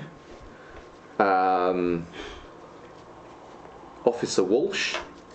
And when you don't realise that at first, as you approach, what's your opening line as you approach there? I believe we know what's going on in there. Can I talk to the lead officer? So Officer Walsh turns around, and when he sees you, you have that flashback memory to to you landing with your jet boots, and and you know that like, as he came out to see what was going on out of his house, and like the head of the gnome rolled across the lawns. And it was a gift, so it's not. There's no way I can replace it. Yeah, it was a present from like his, I don't know, departed mother or something. It's been in the family for years. You know, that kind of thing. That it kind of all comes back to you in a flash, and. Officer Walsh, she's a fairly senior officer now, and is probably not far off retirement. Crosses his arms and says, "Blitz." Hello, Officer Walsh. Listen. We need to widen the area a little bit. I mean, given how tall is Titus Tower, if these terrorists, dolphinorists, do something weird. Did you say dolphins again? He says, I thought you were joking, he says over his own radio. Yeah. Apparently, that's why they sent by Hazard again. I'm really sorry about the gnome and all, but,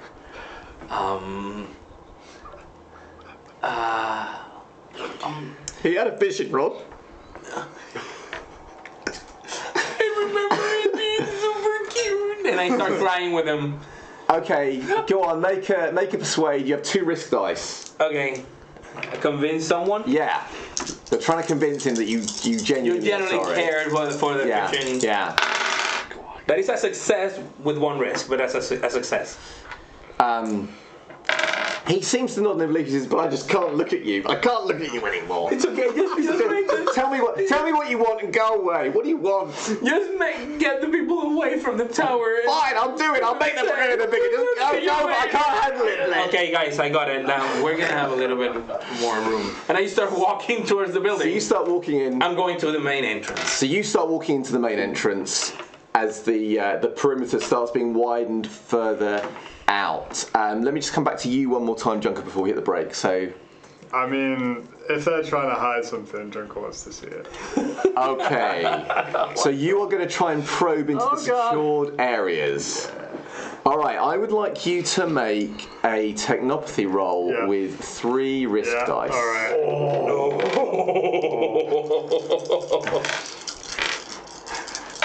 Go on. 1 risk, a success. Okay, you see that underneath Titus Tower, there is a whole other area, an underground area. You realise that the dolphins haven't been into this underground area. It is like some kind of unknown complex. You've never heard of this before, there's nothing in any records, but you recognise some of this stuff looks like military grade, and you get a brief glimpse of kind of laboratories and bits and bobs like that, and then the thing just all of your camera stuff blinks out, and Chum says, "Oh shit! I think we've got a virus." Oh! And that's where we hit the break. Oh, fuck. Damn. So I've got Orms and Junkers turmoil. Oh, wonderful! Let's hear So about what have they those. selected? So I go with Junkers first. Junkers is that he's paranoid that Chum will betray him and become a better superhero one day. That Chum is to become a superb. superhero, a better superhero than him. That is superb. he's gonna vision me and become. Yeah. Okay. Yeah. I like it. And Orm Yeah. knows how to close the rift under the city, but knows also that it would explode and take out half the city. So the price of closing the rift gate would destroy half the city. Very good. Very good. All right. Do it. So, if chat has any questions about spectaculars or any general questions, we can take those. No, I don't have any. No, that's fine. So then the other thing to say is I have another thing just to check in with chat about. So can I ask the heroes just to leave briefly? I I don't know might how just have- difficult this is now. Yes. Although, before going, that is genius. Well, so I'm going to be watching chat tomorrow to see who came up with that, but that's brilliant. That's genius. Oh my god.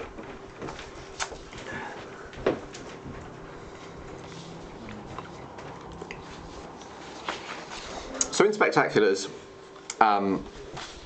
one of the things we do obviously is we create the world. And an area we didn't look in any detail was the kind of the crime, organised crime that runs the city.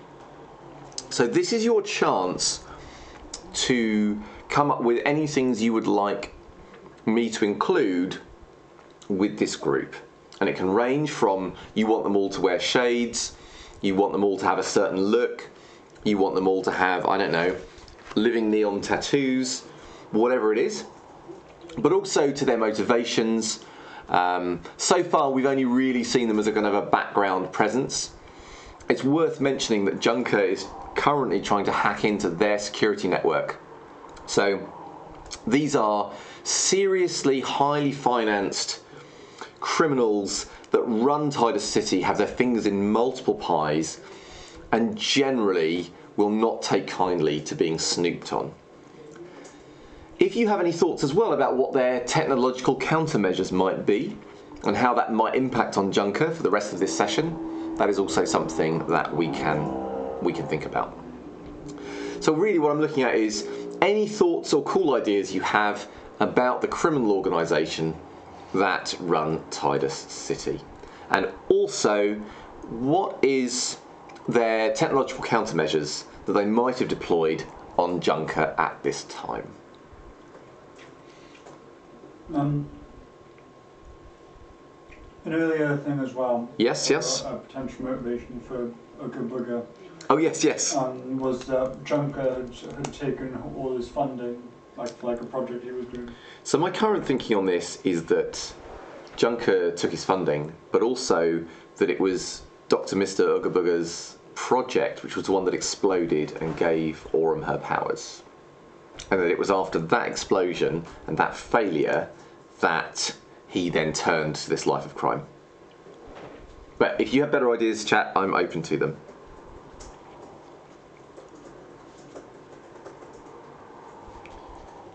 Okay.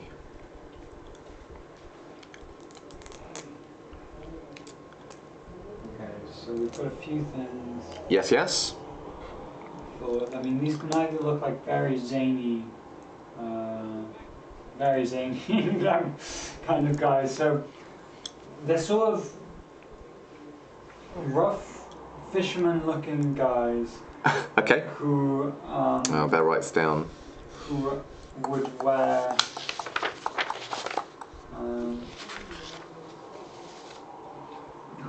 like a shaded monocle, so that like sunglasses. Yeah. I like that because it is so utterly useless. Yeah, it's great. Okay. With neon shoelaces and. Crikey. And they all have something fish-like on them, like somewhere. Okay, so there's a strong fishing theme on them somewhere. Okay. There's also the potential for a secret devil horn or tail, but. Okay, I'll throw it in. I mean, it may not come up in this issue, but it's always good to know. All right. Okay, written with some ambitions.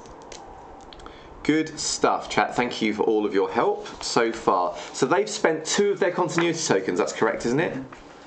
But that would mean they'd only have 1 left. That doesn't seem right to me. Players! Yeah, if you give them a shout, because they might not have heard that. Oh, yeah. Hello. You called? So, the chat are down to 1 continuity token, and that makes me sad. So I was thinking that maybe I'd be willing to give Junker his continuity token back, but then the chat also get a token back. What do you think, players? Yeah, let's do it. Okay, so chat, you can have an extra continuity token.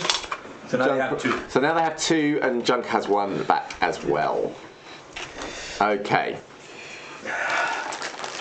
Continuity tokens can be used for good stuff. Yes, they can also be used to help the players if you wish. I mean, you can do that.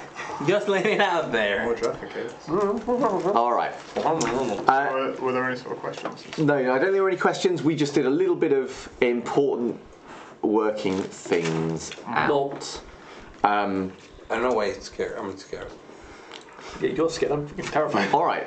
So we left things with Blitz walking into the building, with Aurum stumbling slightly dazed out of a portal, and with Junker on top of the building having just delved into some high security stuff and finding a secret installation. But your chum now believes you have picked up a virus. A virus? What kind of virus? What? Are you going to take action to try and find and expunge the virus, or are you going to attend to what's going on immediately in terms of the devices that seem? So I'll leave that there. Yeah, are you going to attend to the things going on in the building, or are you going to try and work on the virus in your own suit? I'll do the things in the building. I'll be a hero. Okay, great. With a TTD. All right, so let's say that what happens is, Aurum, you stumble out of the portal, and you're right by one of these devices. You are also right by one of those mega dolphins, the ones that looks like it's been 2 people that have been kind of fused together. Only this mega dolphin also has a thing bolted to its head, and is not super ragey. But as you're kind of gathering your senses, it begins to turn in your direction. But it hasn't necessarily seen you yet. Are you going to attempt to engage the dolphin? Hide? Teleport? Something else? What I'm going to do is, as I am support, I'm going to try and use I can basically heal. Try and use power to try and heal whatever this thing is. Okay, so you are going to try and heal. Knowing that Blizzard has been using his power to heal. Yeah. I'm gonna give it a go. So you are going to use your healing powers of radiation to try and restore the Mega Dolphin. Okay. Radiotherapy. Okay, yeah. I will give you a free shot. As in, before an initiative, I'll give you a free go at this. Yep. So you're using your it's your healing ability, isn't it? You just spend a hero point. Spend a hero point. But I think this is a slightly different vibe. So I still want you to roll dice. I think it's a nice idea, so I'm going to give you an advantage dice. I'm also going to give you 2 more advantage dice because it's heroic, and I'm going to give you 1 risk dice because you're playing with crazy dimensional energies, and who knows what can happen. That is a 90 on the percentile. Yes. With 2 advantage. Okay. So what happens is you start to do it. By the way, you should. Well, this is a new scene, by the way. So if you spent hero points in the previous multi-dimensional stuff, you've got them back. Yeah. So you put your hands on the. I assume you do something like you gather some of your radioactive tears and you press them onto the Mega Dolphin as it turns, and it goes, and then it begins to split into two one-legged, normal-sized dolphins with a single fin each. However, you can see the vestiges of a human arm trapped within the kind of the shape of and the dolphin. Only one of them has a metal plate in the head. And exactly. So the one with the metal plate in its head still seems to be. Actually, I'm going to make a check for that. Just my toes. The metal plate fizzes and goes. So you now have 2 normal-sized, one-armed, one-legged normal dolphins. So they are now effectively, instead of being a kind of bigger minion, they are now essentially a small unit of lesser minions. But also they are not focused in the same way. Okay. How that affects things will become apparent shortly. Okay.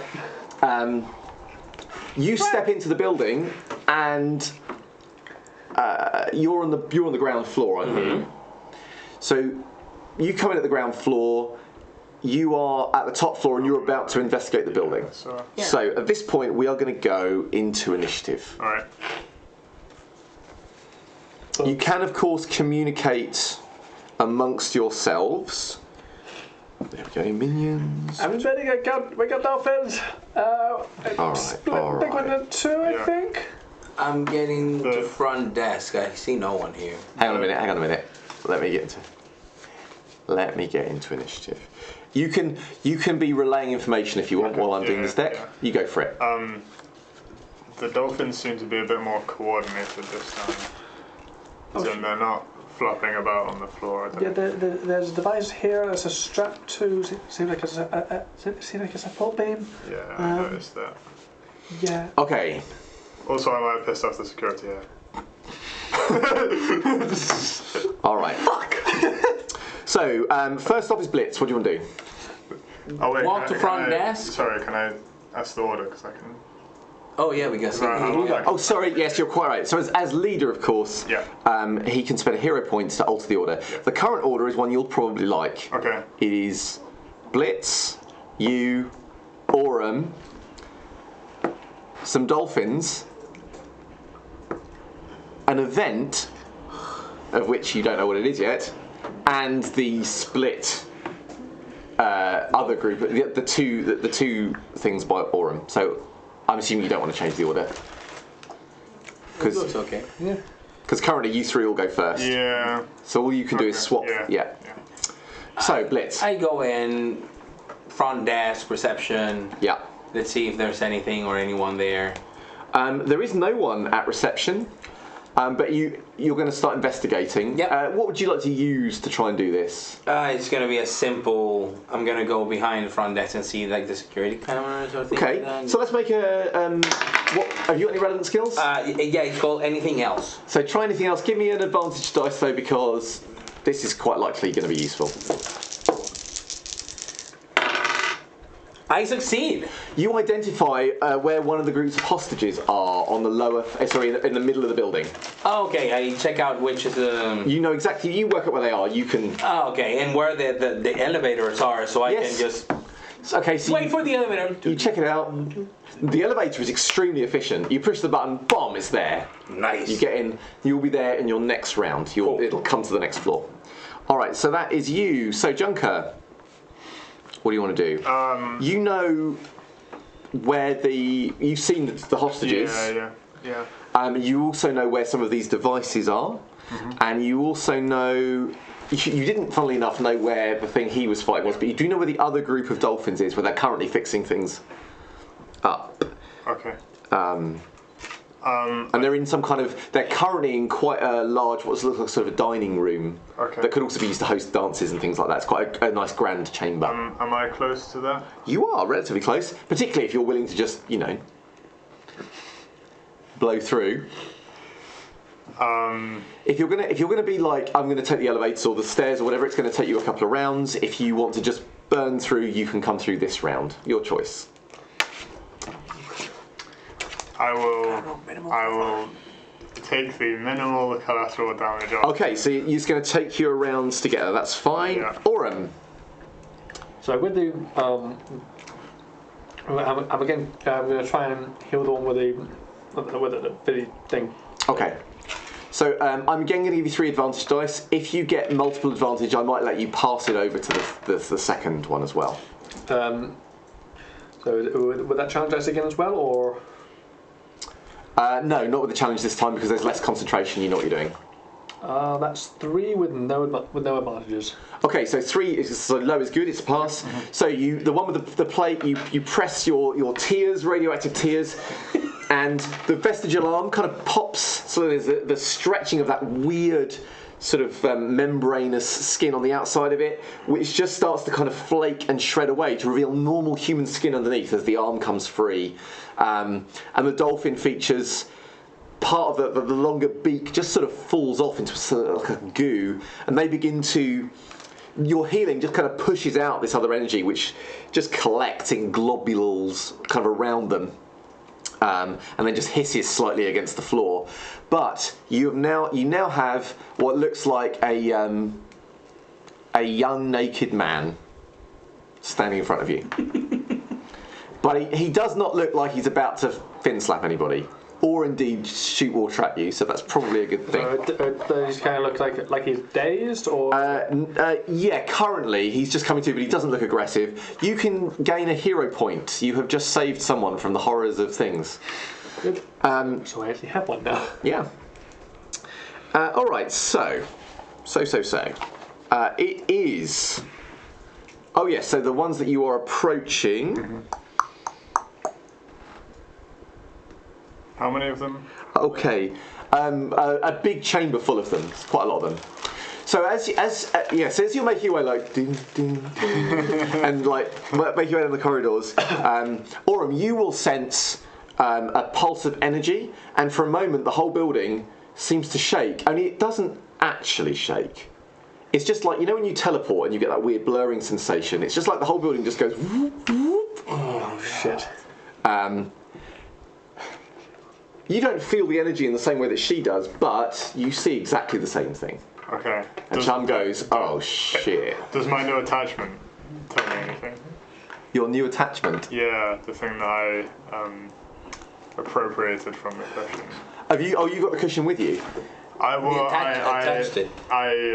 Because I sort of rejigged the device, and it's part of. Oh, it's part of your armour. Yeah. Good question. Roll me an advantage dice and see what you get. Nothing. Okay, no, it doesn't tell you any extra information. However, it will tell you one thing. Mm-hmm. It will tell you that you think all you'll get is like almost like one of those status bars. You think just over halfway. Oh. All right, so that's then. I think something bad's gonna happen. Oh shit, Sherlock. Okay. God. Oh, Chum. You're the one with the TTD. Chum says, I think we're going to have to act fast if we're going to stop this from going wrong. I agree. Okay, so that is the event, and now we're on to... Oh, yes, there is one remaining active dolphin. However, it's not looking focused. So it resorts to normal distressed dolphin. It's got one fin. It hops towards you and kind of goes, and has a go. What's that? I'm going to give it a challenge dice because Get a fin slap. Oh no! It tries, but it hasn't got the rest of a fin, and it just falls over and face plants at your feet, and goes. Ah! So that's that. Right, we're into a new round. Oh, I forgot you redo the initiative. Every round we reshuffle.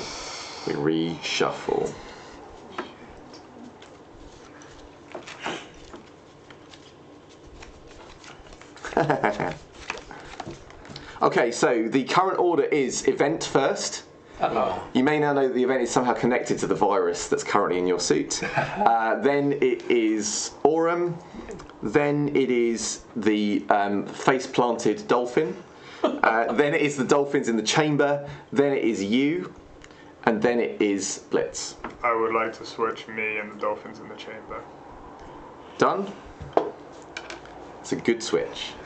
I thought so as well. Good switch. All right, so off we go. So event first. Nothing happens. Okay. Aurum. I'm going to try and heal this other one, so... Heroically healing. It's like a whole new... If only someone was here to see it. Okay, so repeating this tried and tested thing, I will give you 3 advantage dice, no risk. Off you go. And it will cost that other hero point, I'm guessing? Yeah. So yes. But if you succeed, you get it back. That is a success with 2 advantages. Ooh, okay, so here's what we're going to say. You do it and you restore this person, and you recognise them. It's one of Titus City's most beloved weathermen. And he comes through and he says, oh, it was a nightmare. Aurum, I can't believe it. I literally can't believe it. You've saved my life. Oh, I'm so happy. I never would have predicted this in a million years. he must have the easiest Are there job any sort of blankets around or anything like that? Anything that can potentially use to cover these 2 men's modesty? Yes, there are various drapes and there are tables.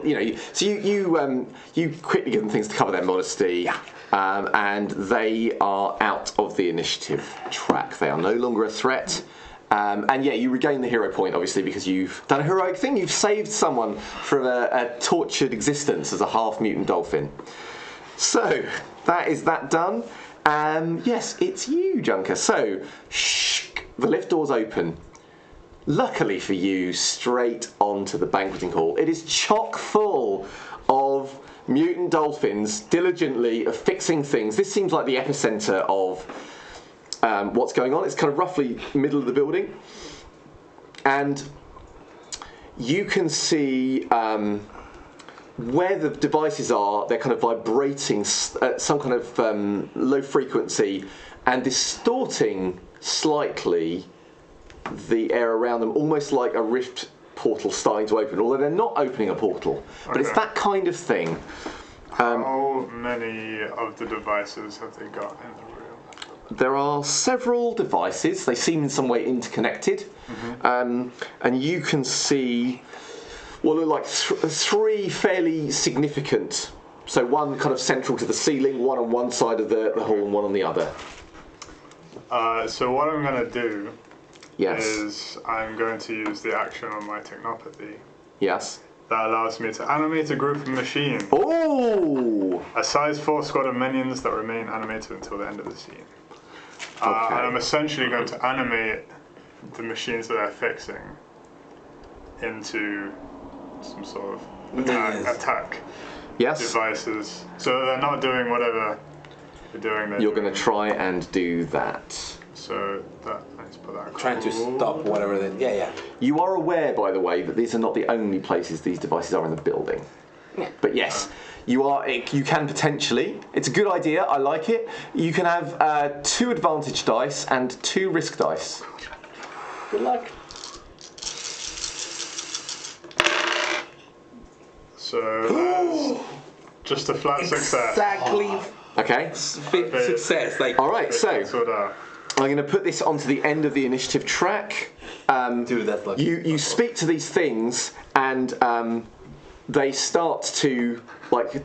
So some of the kind of the cables, and they've been fixed to the wall with like little hooks. The hooks ping out like little legs, and they begin to scuttle down the walls. And what? Actually, it's not their action yet. What is your command to them, though?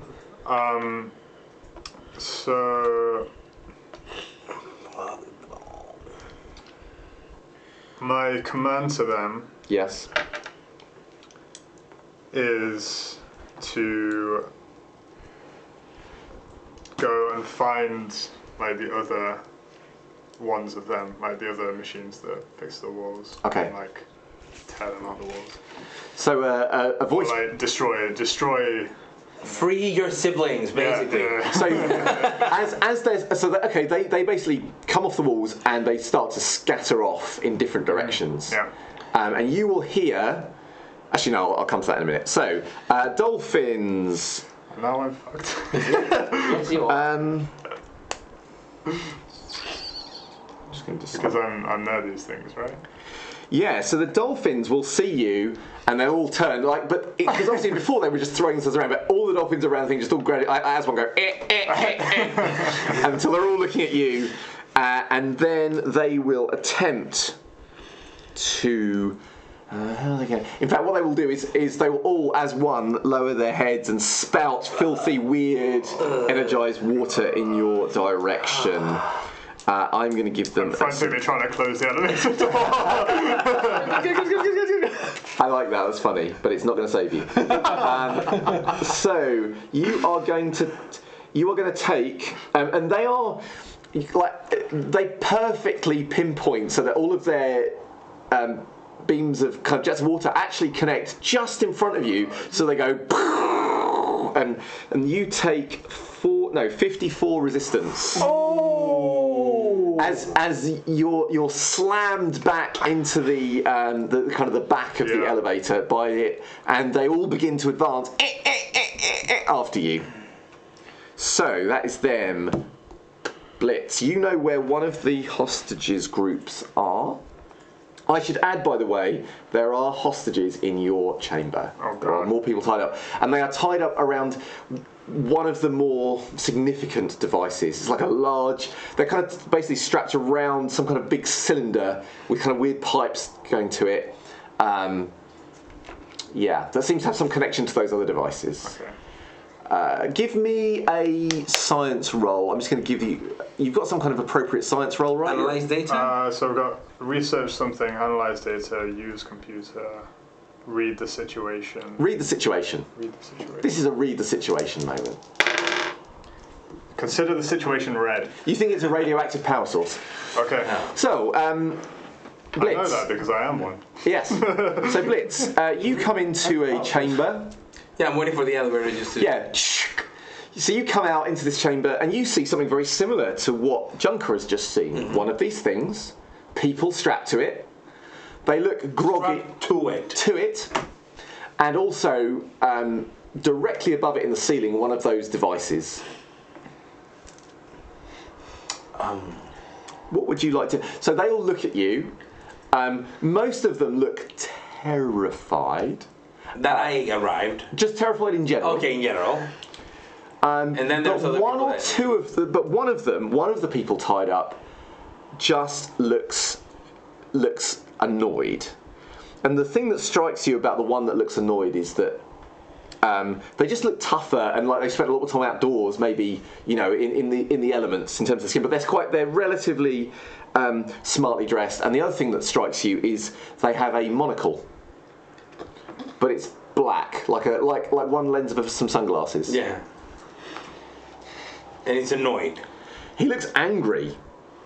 And he looks again, they look generically terrified, he looks generically angry, and when you arrive, he just looks generically angry in your direction. And looks at you like go on then, do something fucking good now. The others look like, oh, where's that? Do I recognize him like the mayor's office or whatever? You don't, unless you've got a relevant thing you want to roll, you don't. No. You will notice one or two of the people strapped to this device have quite distinctive slap marks on their cheeks. Like dolphin slap. Yeah, like they've been slapped into submission and then tied to this thing. Okay, everybody calm down. Let me see how we solve the situation. And I start looking around the device. Okay, so you've got the cylinder itself, which is kind of humming with energy, and you can feel there's warmth coming from it. And you feel that it's not just like it's heat, there's something else to it because you feel that tingle when your body's about to change. Okay. So there's definitely something there. There is also a device in the ceiling which is creating a blurring effect around it. And you don't really, this is not really in your wheelhouse, but there's some technical science stuff going on here for sure. Yeah, I'm just gonna try to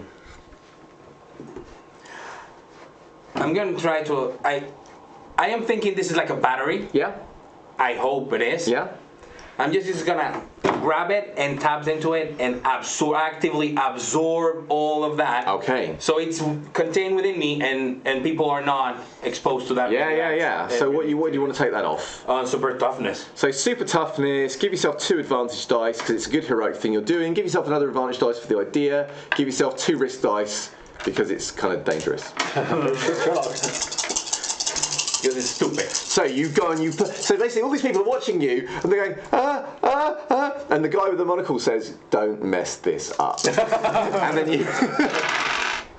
It's a success. Yes. With 1 flaw. Okay.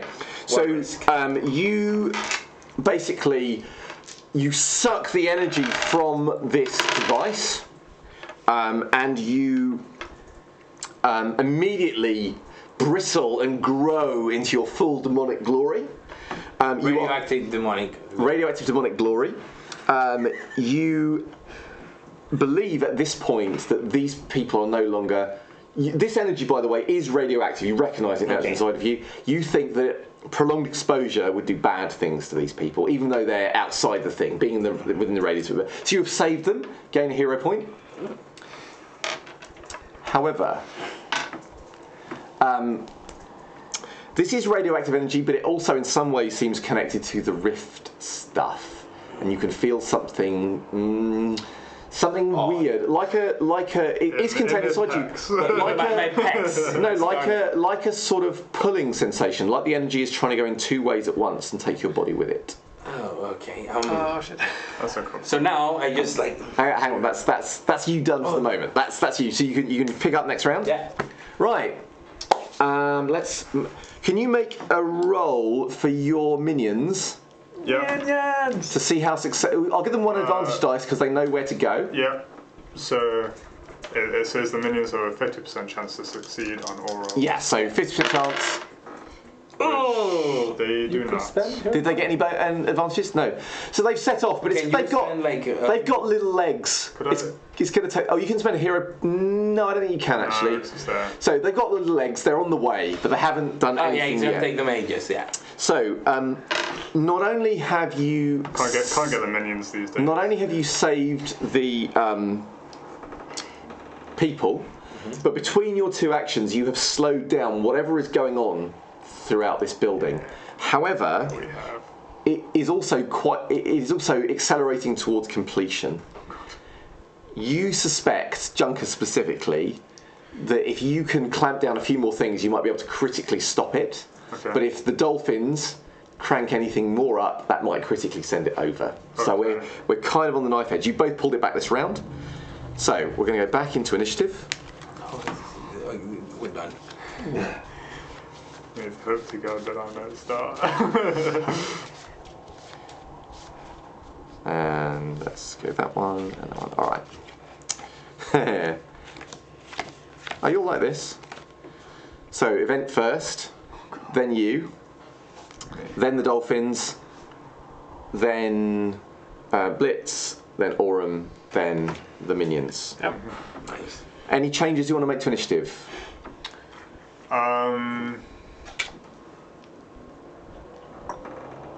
Let's move Blitz in front of the dolphins. Can you do it in front of the event? Or The event is first. that's true. I could do me in front of the event. So the event is that what's powering? Cause The event is the virus in Okay. your suit. Oh yeah, no, it doesn't matter. Okay, so let's roll for the event for the virus first, shall we? Oh, you're so.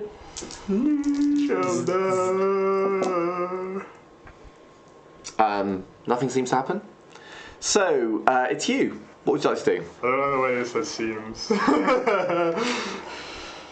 What would you like to do? So you're currently in an elevator. There are a swarm of dolphins approaching you with Yeah. vicious intent. I'm In- frantically pressing. Well, actually, I say vicious intent. Actually, their eyes are quite vacant. Yeah. But they do seem of one mind. So you're going to frantically press the button. I'm frantically pressing the button. While I'm doing that, I will tell these guys over the comms. There's little machines that they've planted on the walls. Go for them. Chum, can you direct them to the machines?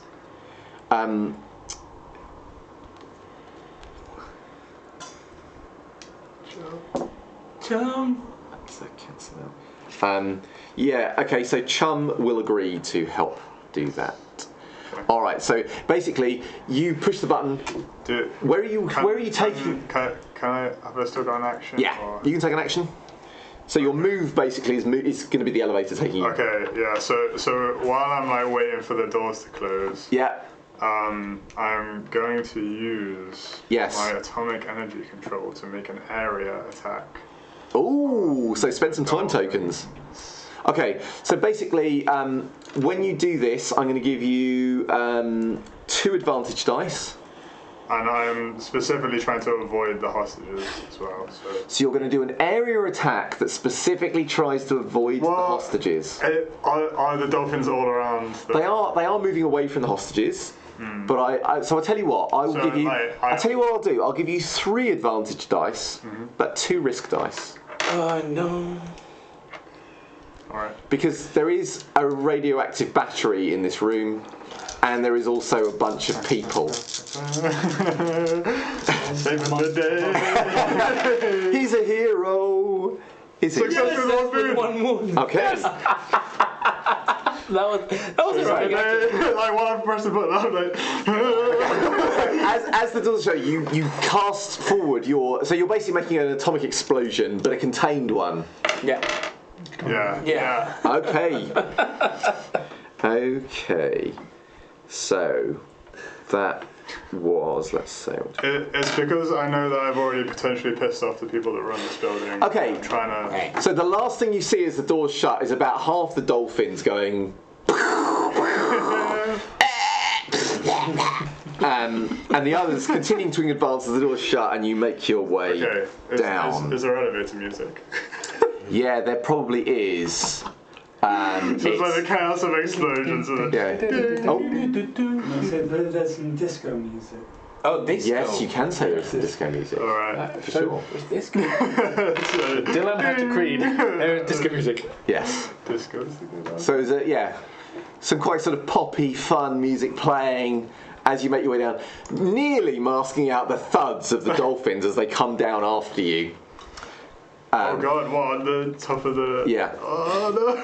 So Blitz, you've absorbed this energy. You've got this weird pulling sensation, but the people are currently not in any immediate physical danger. There is still that device above you.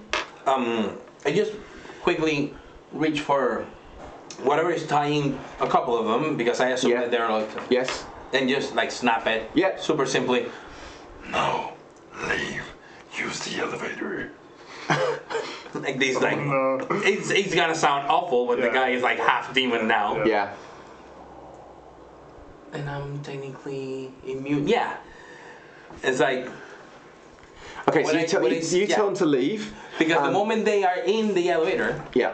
So I'm gonna dissipate all of this energy by scorching all of these little thingies. I'm going to rule that you don't need to roll. You're a giant demon. You've told them to leave, and they've been assaulted by dolphins. They've had enough. They're going to call it an early day at work. So they begin to flee. The guy with the monocle pauses briefly to hand you a card and says, "Call me," and then goes off. No. Right. So and I use my energy blast. I dissipate all the energy I used by doing an area of attack on all the walls where these little thingies are. Yeah. I want to scorch the whole thing. All right. So again, can you make thingy Energy blast. Energy blast roll, but 2 advantage dice, and also a risk dice.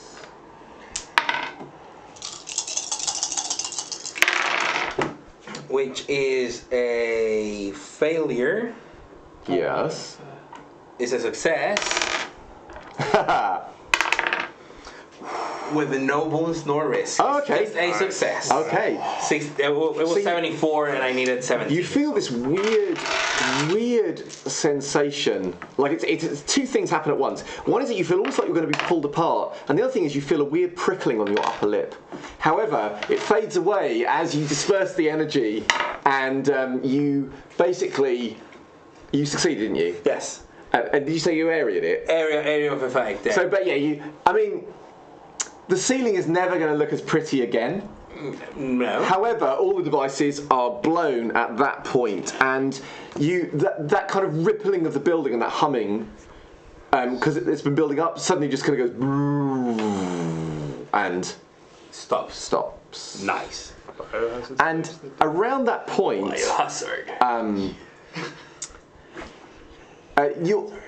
you're dimly aware, Junker, of little minions pulling their mechanical brothers off their other housings and kind of cleaning up in-house. But I believe we are out of... Oh no, what am I talking about? There are dolphins. Okay, so Aurum, you've saved Titus City's weatherman, and you've covered up his modesty, and the other poor guy's modesty. What would you like to do? You can hear the elevator is coming down, and you can hear strange noises coming from the shaft above, like echoing down the building as it comes. What would you like to do? What am I getting told by Chum? Oh, so Chum has been directing you to where the other things are, but Chum says, you know what, it's not really worth it now. I mean, there's some other things sorting it out, and Blitz has basically handled it. You should probably save Junker. Because, if something happened to him, something could potentially happen to me.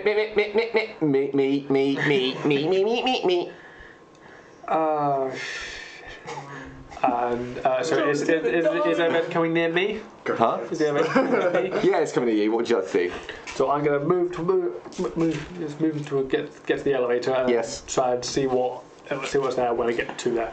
Okay, so you get to the elevator. Let's say that it comes down and the doors open. Junker is in the elevator, and you hear, just as the elevator stops and you see Junker, you hear the sounds of things landing heavily on top of the lift. I should add, there are no hatches in this lift. That's a Hollywood thing. There are no hatches in lifts, just FYI. It's a little bugbear of mine. So, but you can hear them thudding loudly on top. What would you like to do? You can take an action now if you want.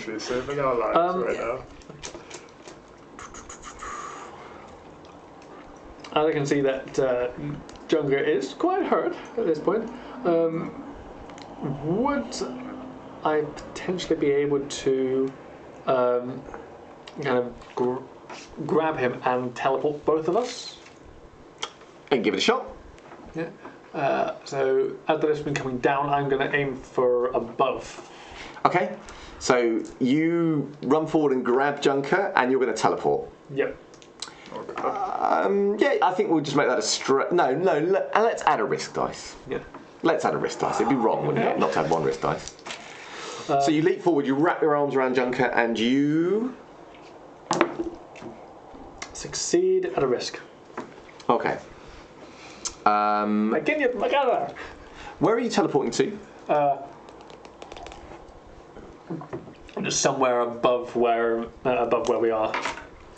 So you, let's say you pop into existence where Blitz is. So we've got down, okay. And you arrive. So you pop into existence there. Can you make a roll for your minions, please? Yeah. And they rock. They succeed. Chum says. Actually, no, Chum doesn't say anything. You will notice Blitz as they pop into existence. Normally, obviously, when Aurum teleports, the rift thing opens and closes so fast you don't even see it. Except this time, it hasn't closed. It's still open behind them. But it's not showing a view back out to where they were downstairs. It's just kind of this weird. I was going to say shimmering. It's not shimmering. It's rain. It's kind of really pretty sparkle. There's sunlight was shining through it. Rain. Hang on, it's not your action yet. Oh, okay. But you are leaning. Yeah. So Blitz sees you. It's a big demon. No, he's got. Oh, so you're normal Blitz. Blitz is reaching out towards you as if really happy to see you, and you only realise at the last moment that he's actually reaching past you. All right, so let's go into initiative. The dolphins are still there. I thought about immediate danger. What about all the hostages? Dolphins are coming after you, not them. Well, the hostages were left in the room where you were. Yours is safe. You've got to cool down the temple. Yeah, my hostages are all safe. Safe and sound. Okay, so now we're going Blitz, little electronic minions, dolphins, event, you, and Aurum. Any changes? No. No. Okay. So you put your hand out and you feel the rain. Does it smell like cotton candy? It does smell like cotton candy. And I'm just checking. I just want to see if the person is going to be shooting more water to him. So you're waiting to see if someone pops up. No. Like literally, I try to cover. Can all three of you roll one risk dice, please? Okay. Why did you do this? Hey! Like both of them, nothing. I got it. You're the tank. Yeah. Something is gradually coming down into your view. They're still a little bit back on the other side of the portal, but you see familiar spurts of jet boots as something comes to land. Oh. Okay. So it looks like someone in kind of tight-fitting, kind of athletic like thing. They have tattoos going up one arm of bears hugging each other. There's a unicorn there smiling. It's all very fluffy. Instead and lovely. of being like the demon's eye. Yeah. And his teeth and. Yeah. Yeah. There's none of that. They also have a curly moustache that you recognise, looking a little bit like. So this is Negablitz. You can Negablitz, okay. So Negablitz lands and sees you, and I'm just going slow in case the chat leap in. But Negablitz basically lands. You're about. So you're actually very close to your end of the portal. Negablitz is a little further back. Is probably about 20 feet away, and then says something along the lines of. You will not invade our realm again. And then... Again? And I just like, again? Do you want to take any actions? Yeah. What do you want to do? I hope Negablitz is on the same page as Blitz as let's keep it civil. Okay, so it's basically, hold on. I'm not invading anything. Okay, do you want to make a convinced person with 2 risk dice? Yes. There you go. Good one.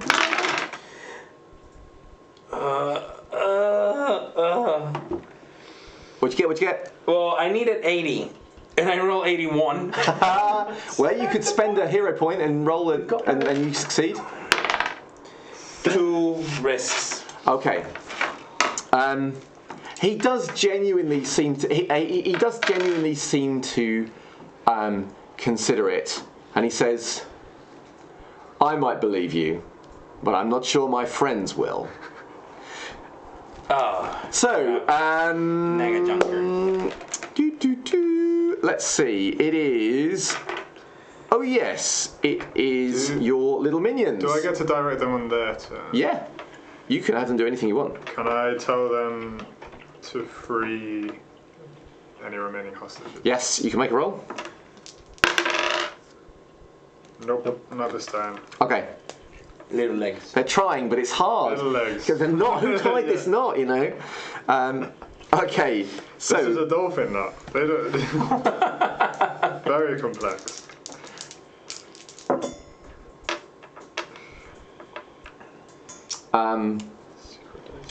you hear sounds of cries of alarm from outside, and someone on a loudspeaker saying, "Stand back! If you approach any further, dolphins, we will be forced to use force." Where's that coming from? Just outside, somewhere outside the building. Okay. Nothing seems to happen. Whose turn is it? It's now Junker. So, are we dealing with the dolphins or the portal? I'm dealing with the portal. Deal with the dolphins. I won't be able to teleport yet. I'm also dealing with these animals. Man. So you're not taking the action of the portal, you're doing something else, is that right? You think you can see more movement on the other side of the portal, but it hasn't come into your line of view yet.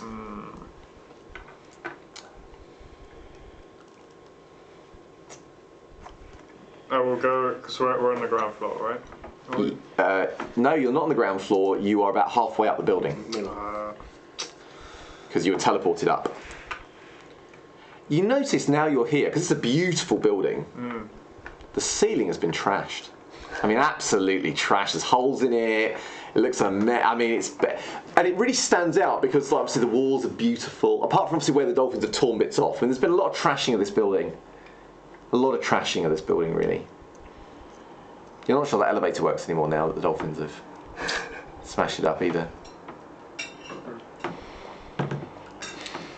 Whenever I go to minimal collateral damage, are we? As I'm looking around. I haven't blown up anything. Nothing has happened outside the building, so I call that a win. What are you doing? Chum says, I think the dolphins have gone outside. And, like, you know, maybe you want to do something about that. I mean, like, if you give any shits. But I mean, there are, like, people out there, you know? But, all right, I will. It's going to take ages to get down there through any normal means, isn't it? well, I mean, If I run down the stairs, it will take you a while if you just run down the stairs, yeah. All right. I mean, you could potentially go to a window to see down, or even throw yourself heroically out of it. What do you want to do? Or I'll throw myself heroically out the window. You're gonna so you run to you're gonna run to the window and throw yourself heroically out the window. Yes. Okay, so he throws himself. There's a smash of glass as you throw yourself heroically out of the window. As Chum's like, what the? And as you want me to deal with the dolphins? As you come out of the window, you will see the dolphins making their way out, kind of the main entrance to the building. Luckily, the perimeter has moved back. So they're not immediately engaged with the dolphins. There is some space between you and them. So what would you, as you're plummeting towards, as luck would have it, you are fairly directly above the dolphins. Yeah. There aren't as many as there were before because you blew up a large number of them. But you, there are some left. What would you like to do? So I'm falling. How long will it take me to fall? I mean, it's not going to take very long. You're falling quite fast. You're a guy in lots of heavy armour. 9.8 meters per second square. That's fast. Yeah. So, like, you know, this action. What do you want to do? I'm trying to remember how many time tokens I should have here. I think it's So I think Yeah. because that was last turn. Yeah. Tuesday. Yeah. So I can use that not next turn, but the turn after. Yeah. So anyway, you're falling. The dolphins don't seem to have noticed you yet. Any second, I need to know what you're going to do. What are you going to do? I'm gonna do an attack. Just do like an atomic energy control attack. Oh, so you're repelled up. Okay, so you're just going to And what's the aim of this attack? What are you trying to achieve? Repel yourself up. I'm just trying to. Actually, wait. Do these dolphins have the? Yes. Yeah, they've all got them. Yeah. Yeah, they've all got the plates on them. I've changed my mind. Tell me, what have you changed? I'm going to try and. Because I assume that's some sort of like control It would be a fair assumption. mechanism. Yes. And I'm going to try and kind of break the control that's being had over them. Okay. So I'm just going to try and like break the things with my. All right, I like it. Go, give me 2 advantage dice. I'm not going to give you any risk dice for this. So you're literally just trying to break their control. Yeah. Okay. Hurt you. The landing is the one that's going to hurt. Success. Okay. So you collectively stun all of the dolphins, so they will lose their action next round. Amazing. Because that was your attempt, wasn't it? It was just to kind of. Yeah. Yep. Okay. Yeah. They will lose their next action. Oren, what do you want to do? So you're not. I mean, he can kind of walk with explosions, but you're not sure he flies exactly. But he has thrown himself out the window. What would you like to do? Has this Negablitz stepped entirely through the portal? No, Negablitz hasn't yet. Negablitz seems to be waiting for something. The portal is it's not very stable, but it's currently still here. Energy Blast trying to close that damn portal. Okay, go for it. I'll give you an advantage dice. That is a success with no. Have you failed anything yet? So I have failed. As you're standing there, Negablitz is standing there. There's something else coming into view, and then Aurum unleashes her radioactive energy. No way! Portal closes. We could have used the help. You think you heard something on the other side. You think you heard someone else. Wasn't Negablitz, but one of the others say something similar, like no wait or something.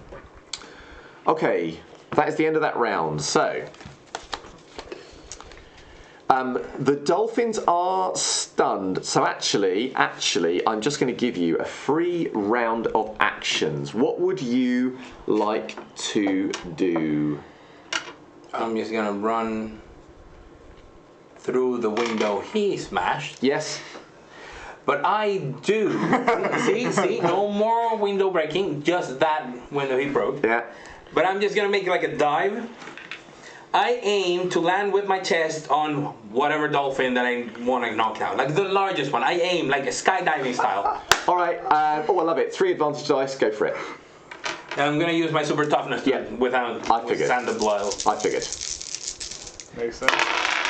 That's a success with 2 wounds. Okay, you basically belly flip on a group of them, blammo! So you knock them down, there are only a couple of dolphins left. You've basically gone belly flopped on a big chunk of them. And then on the bounce, I keep on walking, see everybody on the line. Yeah, all right. And then I turn back to, That's nice. As I attempt to teleport. Okay, so you're currently up by the window, so what, you want to teleport down? Teleport down, yeah. Yeah, totally. That is a success. Yeah, you appear down by the dolphins. You can take an action as well, I think. Yeah, because that's my movement there, so... Yes. Yeah, what would you like to do? There are 2 dolphins. They're currently just going and there's like sort of fizzy sparks coming from those things on their heads. I'll at least try and heal one of them. Okay, I'm going to say it works because they're stunned, dazed. You've done it before. It's a hero point action. You restore the dolphin to human form. And that makes it look really bad for killing them. Mm-hmm. He's not killed them. He's just stunned them. I just stunned them. I mean, like I'm not a killer. All right. So whoever is out there, like if there's any other dolphin around, I just go like, Okay. I'm sorry. So there is one dolphin left. Is it too loud? Sorry? Junker, you've still got an action this round. Yeah. There is one remaining dolphin. It is stunned. Okay. What do you want to do? I mean, first off, I would like to try and slow my fall. Oh, the fall. No, hang on. Sorry, that's good. Yeah, we'll take your action after you hit. You hit the ground at the. You have one action. Okay. That was the. So yeah, sorry. I should have resolved your fall already. Yeah. Well, you have no real means of, Stopping yourself. So. Oh, actually, let me give you. I'm gonna die. Okay. You're not actually. I rolled very low, so you're going to take 21 points of resistance. He's still up. Alright. He's still up. So you know how You're a cool superhero landing. You know how he belly flop these dolphins and they kind of bounce back up onto his feet? You just kind of go blam and just like crunch. But your suit absorbs the worst of the damage. Yeah. Okay. To it. So we are out of combat. Okay. You said there's one dolphin left. No. Sorry, I did. Yeah. And it's sorry. Yeah. So that was the previous round when you landed. So yeah. So we're not out of combat. There is one dolphin. All right. What would you want to do? I am going to sort of take a bit more time with the mind control thing. Yeah. And I'm going to try and find out where, if they're being controlled from somewhere. Nice. The source. Yeah. Make a roll. Sorry. Can you also roll? 2 advantage dice because that's a nice idea and it makes sense. And you've already broken the. Success with 2 boons. Okay, yeah, you think it is coming from an area of town, and with Chum's assistance, you think it is coming from a nuclear waste disposal site just outside of town.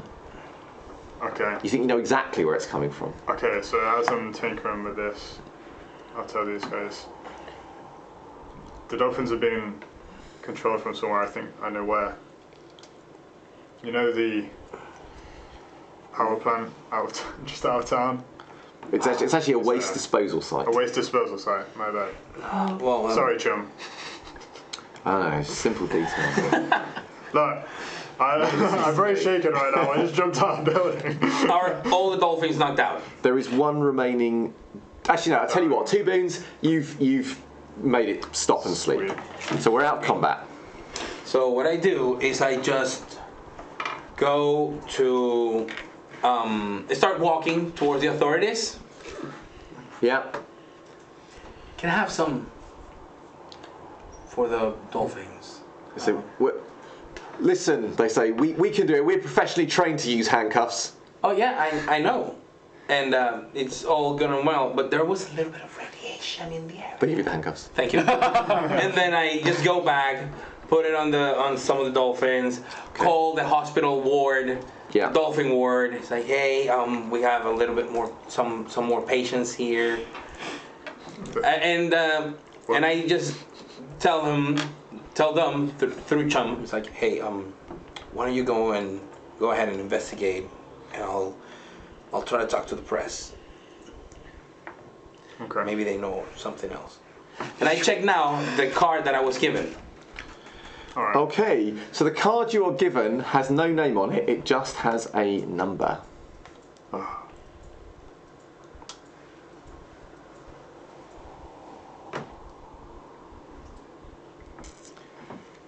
you calling it? Okay. You call the number. And after a few rings, you hear a voice, and it says, we think we might have some work for you. A way we can be of mutual assistance. Excuse me, who are you? You don't need to know who I am. Yes. Yes, I do, because you know who I am. Oh yes. Then, We all know who you are, Blitz.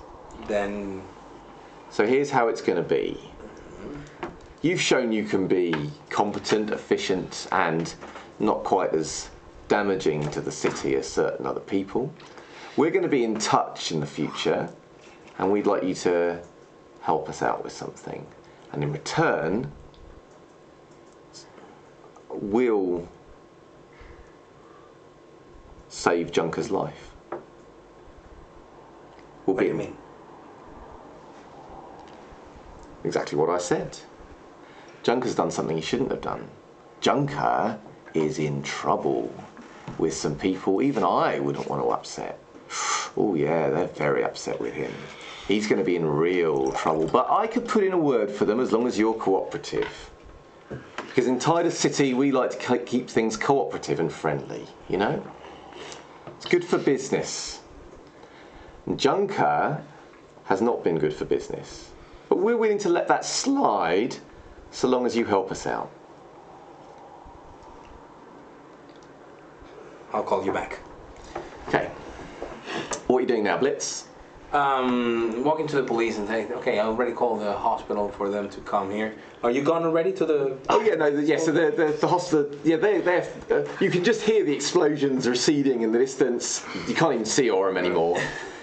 So yeah, the emergency services are called, the dolphins have been restrained. I called everyone and I tell the police officers what happened and the number of witnesses and the hostages that were released. Sure. Just a short statement, and I try to make it as short as possible. It's like, and as you can see, my associates are gone.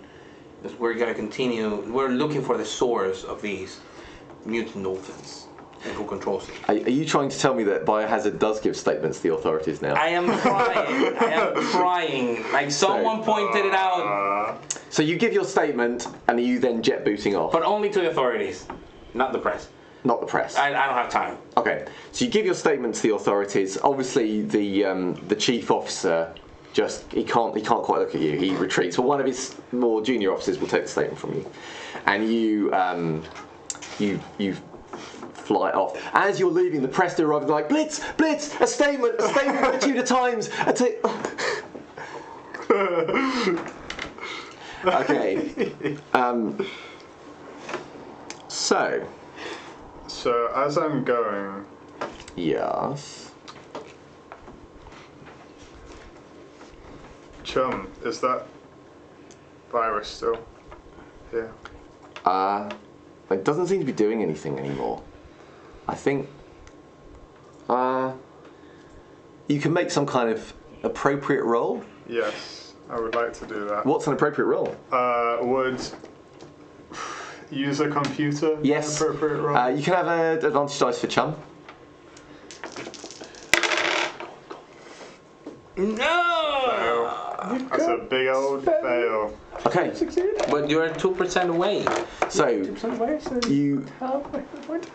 you can spend a hero point to up your chance, and then you roll a risk dice. Nah, it's kind of more dramatic if I don't. Okay. It's a fail with a boon. With a boon. Yeah. Chum says, I don't think there's anything active, but I don't know. I think there might be some malignant code in here somewhere. Can you try and find it? At least there was something. Maybe it's run its course. We haven't purged it, I don't think, but I don't know. Seems all right. I mean, what's the worst that can happen? It's not like, I'm sure you've got backups, right? You know, if something went wrong, I'd be beamed into some kind of thing at home, and I'd be fine, right? Yeah. Right? Yeah. Yeah. Yeah. So you're making your way across the sky. Of course. Can you roll a risk dice for me, Phil? Nothing. It's not raining. Yay! And you. Thank you, chap, Larson. That provides so much hilarity. So you're making your way kind of towards the outskirts of Titus City, away from the grim and grimy centre and towards the grim and grimy outskirts. The buildings are not as high here. There are lots of houses kind of packed close together. Quite a lot of them have the kind of extensions that you don't think were approved by any authority, those that have them. There is... you will pass multiple cars that don't have wheels, that are on bricks. There will be... Just like home. It is... And gradually you are leaving the city behind. Not maybe as far as behind as you would like, given that it is, nuclear waste disposal plant. But nonetheless, you are still leaving the bounds of the city. So I'm going to say that Blitz, you will be a turn or so behind these guys in terms of depending on what they do. Yeah, at least two. So as you are coming to the waste disposal site, you will see there is what looks like a large truck. The back of the truck is open, and there are dolphins seeming to be loading things into the back of the truck. There is... I'd like to say I approach stealthily, but... I'm the stealthy one here. And so you're storming. What's your intent? Are you going to land a little way away and observe? Or are you just going to charge dramatically in? I'm not a charge dramatically in kind of guy. Okay, so what's your approach here? I am analyze the situation kind of guy. So I would. So let's say you're going to hold back a little bit. Vantage point. Try to get the lay of the land, see what kind of technology they've got. And Oren, what about you? I'd like to get close, then try and sneak around. Okay, so you're analysing from a distance, and you are going to sneak in and see what you can see. Okay, so give me a sneak roll. Give an advantage dice because they aren't going to be expecting you at this point, and you can make an analyse the situation roll.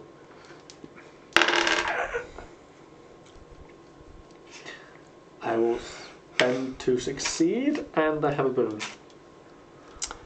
Okay. So you're aware you failed. Somewhere in there you think Aurum is gone in, but you don't know where she is. You can't see her. I don't have a boon. The challenge dice. Cancelled out. So you think Aurum's in there somewhere, but you're not sure where. And you're studying things. Like I say, you see the truck. There's definitely dolphin activity. There's definitely stuff being loaded. More than that, you can't be sure. So Aurum, creeping in. So are you intending to go kind of into the site itself, or you want to investigate the truck, or something different? First, investigate the truck area. Then okay. Different side. So there are a small group of dolphins that see, like I say, they're loading some of those canisters a little bit like the ones you saw in the building into the truck. There is a dolphin sat in the cab who looks much like the others, except they've got a cap on, but otherwise pretty much the same. And you notice that the steering wheel seems to have been modified, so it's just got like two slots, one on each side of the wheel, such that you could insert fins to drive in. But apart from that, it's pretty much as you might expect. The dolphins at this point are completely unaware of you. They are moving kind of in a fairly kind of steady, soulless fashion. However, you will also hear a voice coming from near the entrance, just around the other side of the truck, but near the entrance to the disposal thing. And you can hear them saying, "Those fools will take hours to find out where we are, but still we must hurry. Quickly, you mindless buffoons." They're expecting us to Can I check something on like a potential continuity token? Yes. So how much can they sort of affect something? But how about, have they got an idea in mind? Yeah. Well, why don't you have a go, and the worst that happens, we don't do it. Basically, is can the virus affect? Can they make something to make the virus on Chum do something? Yeah. Well, yes. What do they want to make it do? Start playing "Staying Alive" really loudly.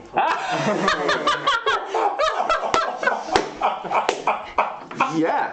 I mean, to be fair, it doesn't even have to be the virus. It could be, but no, I think it should be, right? Yeah. All right. So you're relaying that information. Is there any other action you want to take in your sneak at this point? You've heard the voice. I do want to try and sneak around and see who. Okay. So you sneak round and Give me some kind of. Just give me a straight roll for something.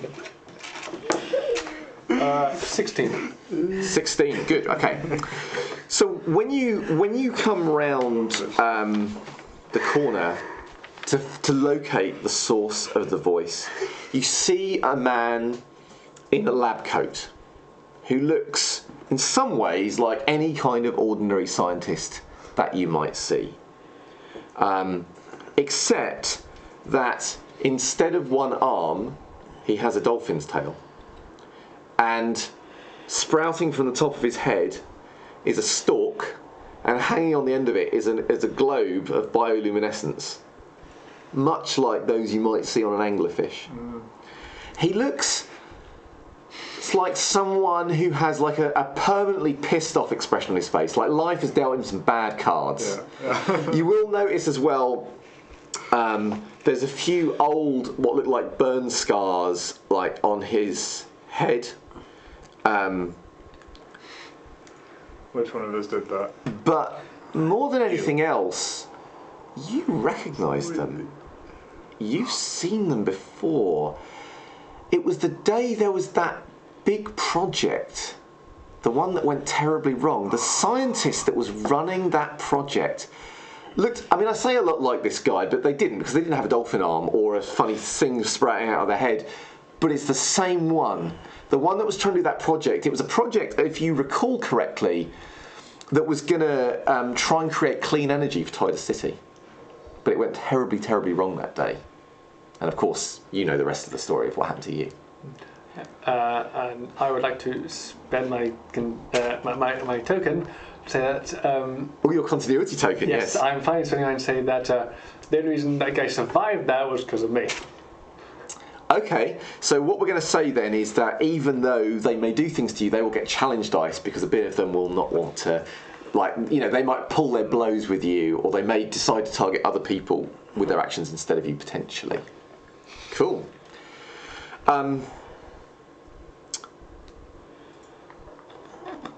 They have, the other thing you'll notice on their coat, they have two different, like, identity cards. One on one side, one on the other. But even on your great stealth, you haven't got close enough yet to read them without being spotted.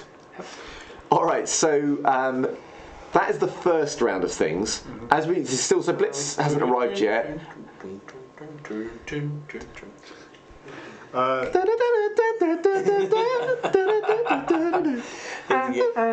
It's gonna be so loud. So basically, this is going to mean, for at least for the next few rounds, that when you try and do things, you're going to be distracted by this. So, what would you like to do?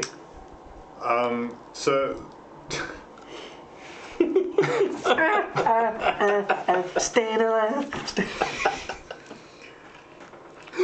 Alright. So... Try to sneak in, man. I'm...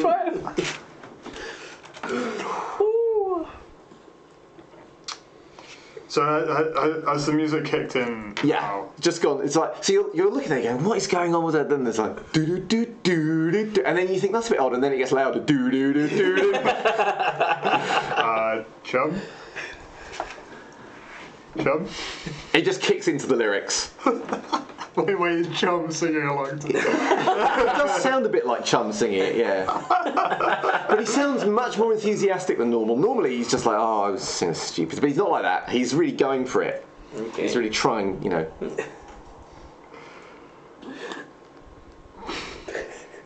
But what would you like to do? What would I like to do? Yeah. I'm going to unplug Chum.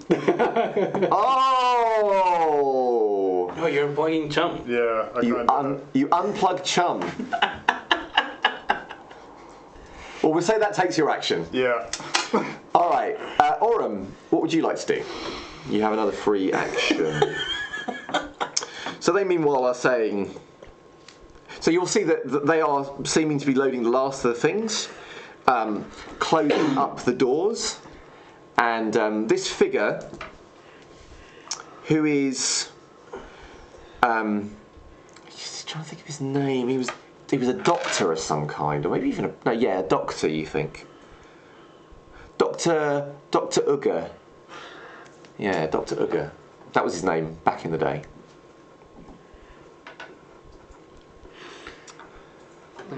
What I'm going to do is I'm going to try and slip back into the van. Oh, you're going to slip into the back of the van? I'm going to try and slip into the cab. Oh, what, next to the dolphin with the cab? And then I'm going to try and heal that. I'm going to try and heal that dolphin. Okay. I like it. Let's say... Hero point spend? Yes, it's going to be a hero point spend. You don't have to roll for the healing, but you do have to roll for the stealth. And you're going to have to accrue, I think, 2 risk dice on this, because there's lots of people around who might notice you. So... under a sneak around... Under the sneak around there? Yeah, so you sneak... I snuck with a risk. Okay, so you successfully sneak. However... so as you start to enact the healing, you have been spotted. And you... Yeah, so you creep open the door of the cab. The dolphin with the cap on hasn't noticed you yet. And you notice they've got earphones in. And they're just slowly going... And you creep in, you're going to reach, and then there is, as you're making the healing manoeuvre, you take the radioactive tears, you place them on, you hear a voice from behind you say, "Don't interfere with my work!" And you feel a weird ripple of rift energy, and then something splats against your back. Only does you 10 resistance, but it does stun you. Because it is water. Oh, shit. However, your healing has worked, and the dolphin morphs back. The metamorphosis and transformation and the sloughing of the weird dolphin kind of outer skin breaks the controller on them. And now you have, apart from a cap, a naked cab driver, or a truck driver, sitting there going, because they've still got their headphones in. All right, so we are now into initiative. Blitz, you will turn up this turn. Oh, nice. Okay. Help! Get all my cards together. So there isn't... Oh, God. It's amazing. Oh, chum. Amazing. Don't need that. Do need that. Do need that. Do need that. Do need that. Okay. You know what this is? It's always violin. Yeah. So I'm just shuffling the deck a little bit. Okay, I'll do a bit more shuffling. More shuffling. I'm trying to get this shit out of here. You should. Yeah. Okay, so one thing to note is that you are now facing your first proper major villain. And the thing about proper villains, as opposed to like minion squads and minor villains that you face, is they have more than one action. Uh-oh. Ouch. So, the current initiative track goes the villain, Blitz, the villain, Junker, Aurum, the villain, and the dolphins. However, there is a crackle of weird... You know the thing sometimes where Aurum seems to teleport? Yeah. And at the command of the villain, there was a shift of rift energy around them, and these dolphins seem to move with a sudden whoop, and they shift 2 places up the initiative track. Okay. Oh my god. So at the start of this, do I regain the hero points? This is not a new... Oh, for saving him, you get a hero point back for saving him, yes. Okay. All right, so... And let you me... are stunned. Yes, I am. You are stunned. So what that will mean is your card is going to be turned over unless something happens to unstun you. Okay. So it's. Do you want to change the initiative order at all? I would like to put myself in front of the second villain. Yes. Done. Yeah. So just for reference, you are currently obviously in extremely close range. You two are both at far because you're not even in the closer engage. So they go first. They essentially, the villain grabs Aurum, throws her out of the Sorry, with a single swish of the dolphin arm, slaps you out of the cab, jumps in and shouts, "Drive, you fool!" and makes a check. And the driver, despite the fact they were recently a mutated dolphin and they're no longer under their control, does seem to put their foot down, and the truck begins to pull away. Blitz. I want to land in front of the truck.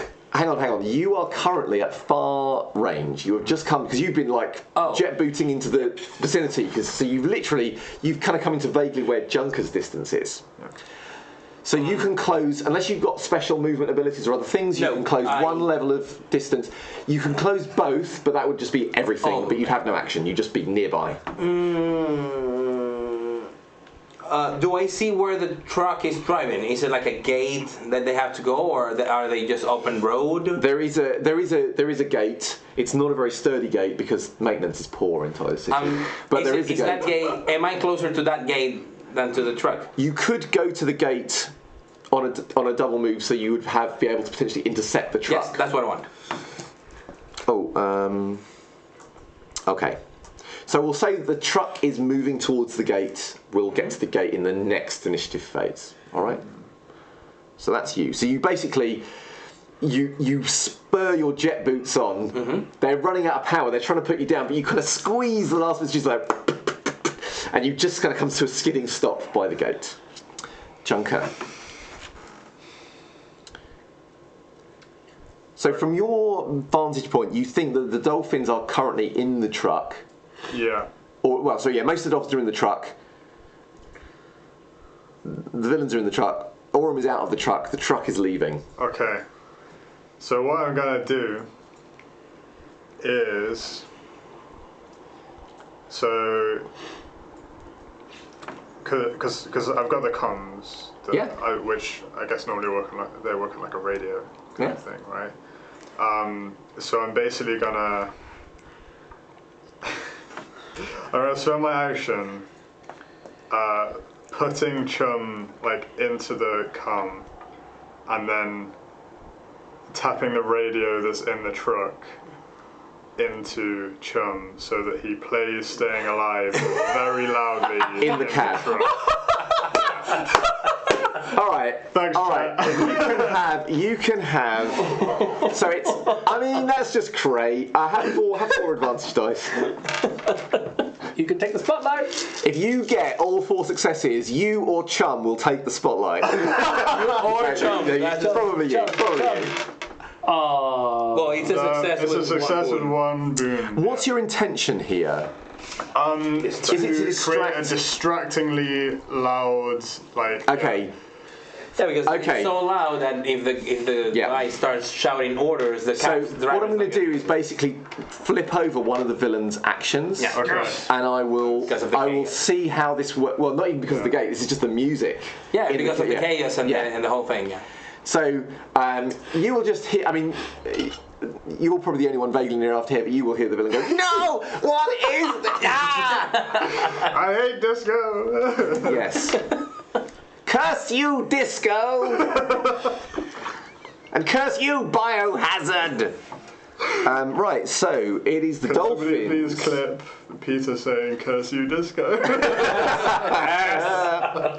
Right. So, as the truck is starting to make its way, in fact, the truck is slowing down a bit because obviously it's all a bit confusing in the cab.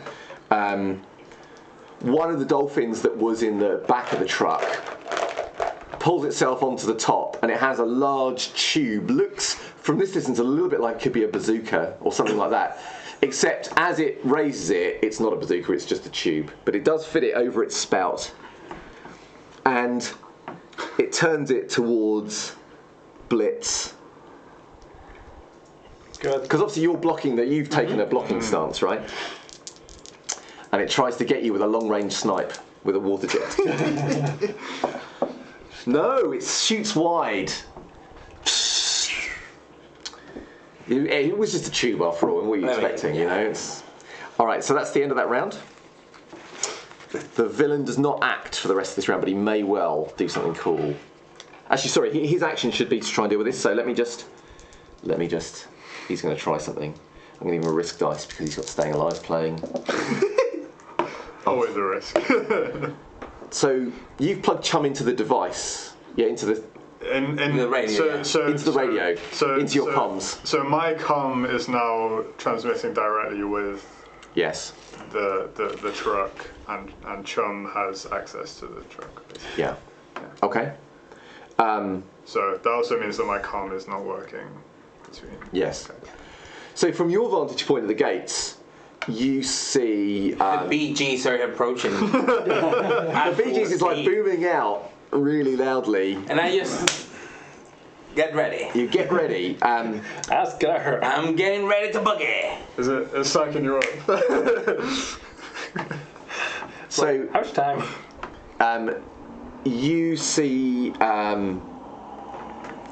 the villain basically takes his fin hand and kind of flaps it around his ears to cover the noise, so that he won't be distracted next round. He gives some kind of instruction to the cab driver, but the cab driver does not hear it. But you can see him shaking his other hand like. But the cab driver doesn't care. All right, so truck is approaching. One dolphin on the roof. Up on the rooftop. Ooh, blimey. Who shuffled these? Bloody hell. Okay, so it goes villain, blitz, junker, villain, dolphins, Aurum. Alright. What do you want to do? Move blitz up one. Okay, so it goes. Yep. Between the two villains, Yeah. Better to be sandwiched. Yeah. Okay. Instead of like letting them pile stuff on top of it. Okay. So, for the villain's action, he just reaches across, and you think puts his foot down, and the truck begins to come towards you at high speed. Incidentally, does this mean that it's getting closer towards me? No, I don't believe so. Well, you're currently on you were further back. I don't think you've moved, have you? No. So no, it's running kind of parallel to you. Okay. It's not particularly close, unless you move closer. Okay, yeah. So it's coming with you at speed. Oh, it's gonna, like, literally, when it's closer, last few feet, I start, like, jogging just to shoulder rush. Okay, so here's what we're going to say. Because of the villain's action, we're going to add risk to what you're doing, because you assumedly are just going to take it in a kind of heroic fashion. That's gonna hurt. So you go to meet the cab head on. So make your roll, and I'm going to give you 2 risk dice on this. No, 3 risk dice. 3 risk dice, because it is filled with nuclear stuff. I mean, it's quite risky. Okay, so basically you're just running forward and kind of taking on the chest, kind of. Yeah, on the shoulder. So the villain is staring forward in a kind of like, obviously you're going to get out of the way in a minute. You will see that he has his name things because he's leaning forward. You will get, and just before the impact, you will see Dr. Uga, and on the other one, Mr. Booger. Ooga booga. Hey! There is a third one you think further down, but it's harder to see because of the angle of it. Okay, so I succeed with 2 risks. okay, so you basically. Okay, so the first thing is you're going to take 20 resistance. Nope. Is that because you're super whatever you're using your special? So you spend your super toughness to absorb the impact, and the other thing that's going to happen is you stop the truck, dead. Everything kind of goes whoop at the back and then down again. Inside there's kind of like and Aurum, you suddenly sense a massive spike in radioactive energy, like something might be starting to react in the back of the truck. Oh shit. So I'm going to add an event to the initiative. I'm going to put it on the end of this track, and then we will cycle through. Okay. It is one that will basically increase unless things are done to stop it. Cool. There we go. Actually, no, it's not on yet. It's not the first one. So, that was you. You have stopped the truck, though. And you don't think the truck, even if it wanted to, is going to go anywhere anytime soon. There is a blitz-shaped imprint now in the front. And the driver, for the first time, like he's just been in some kind of daze, blinks and looks at you and looks at what's going on. But he doesn't act yet. So, it is the villain. Okay.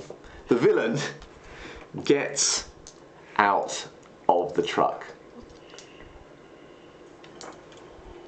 And as he steps out of the truck, this thing bobbing on his forehead flashes very brightly and strangely in a kind of rippling series of lights.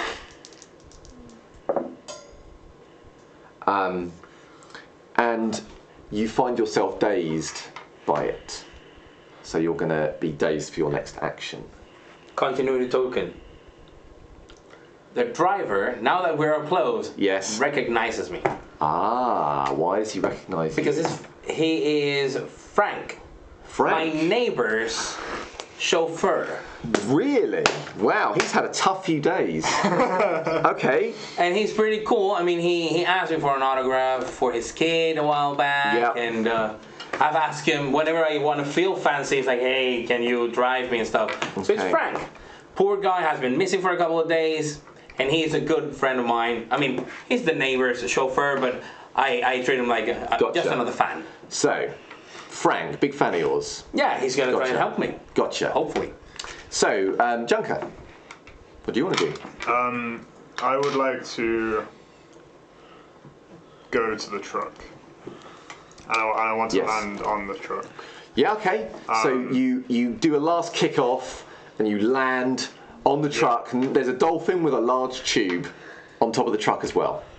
Oh, he's on top of with a little flashing thing on his head. That sounds so wrong. Yep. So wrong, it's got to be right. Yep. So what are you? Okay, well. What are you doing?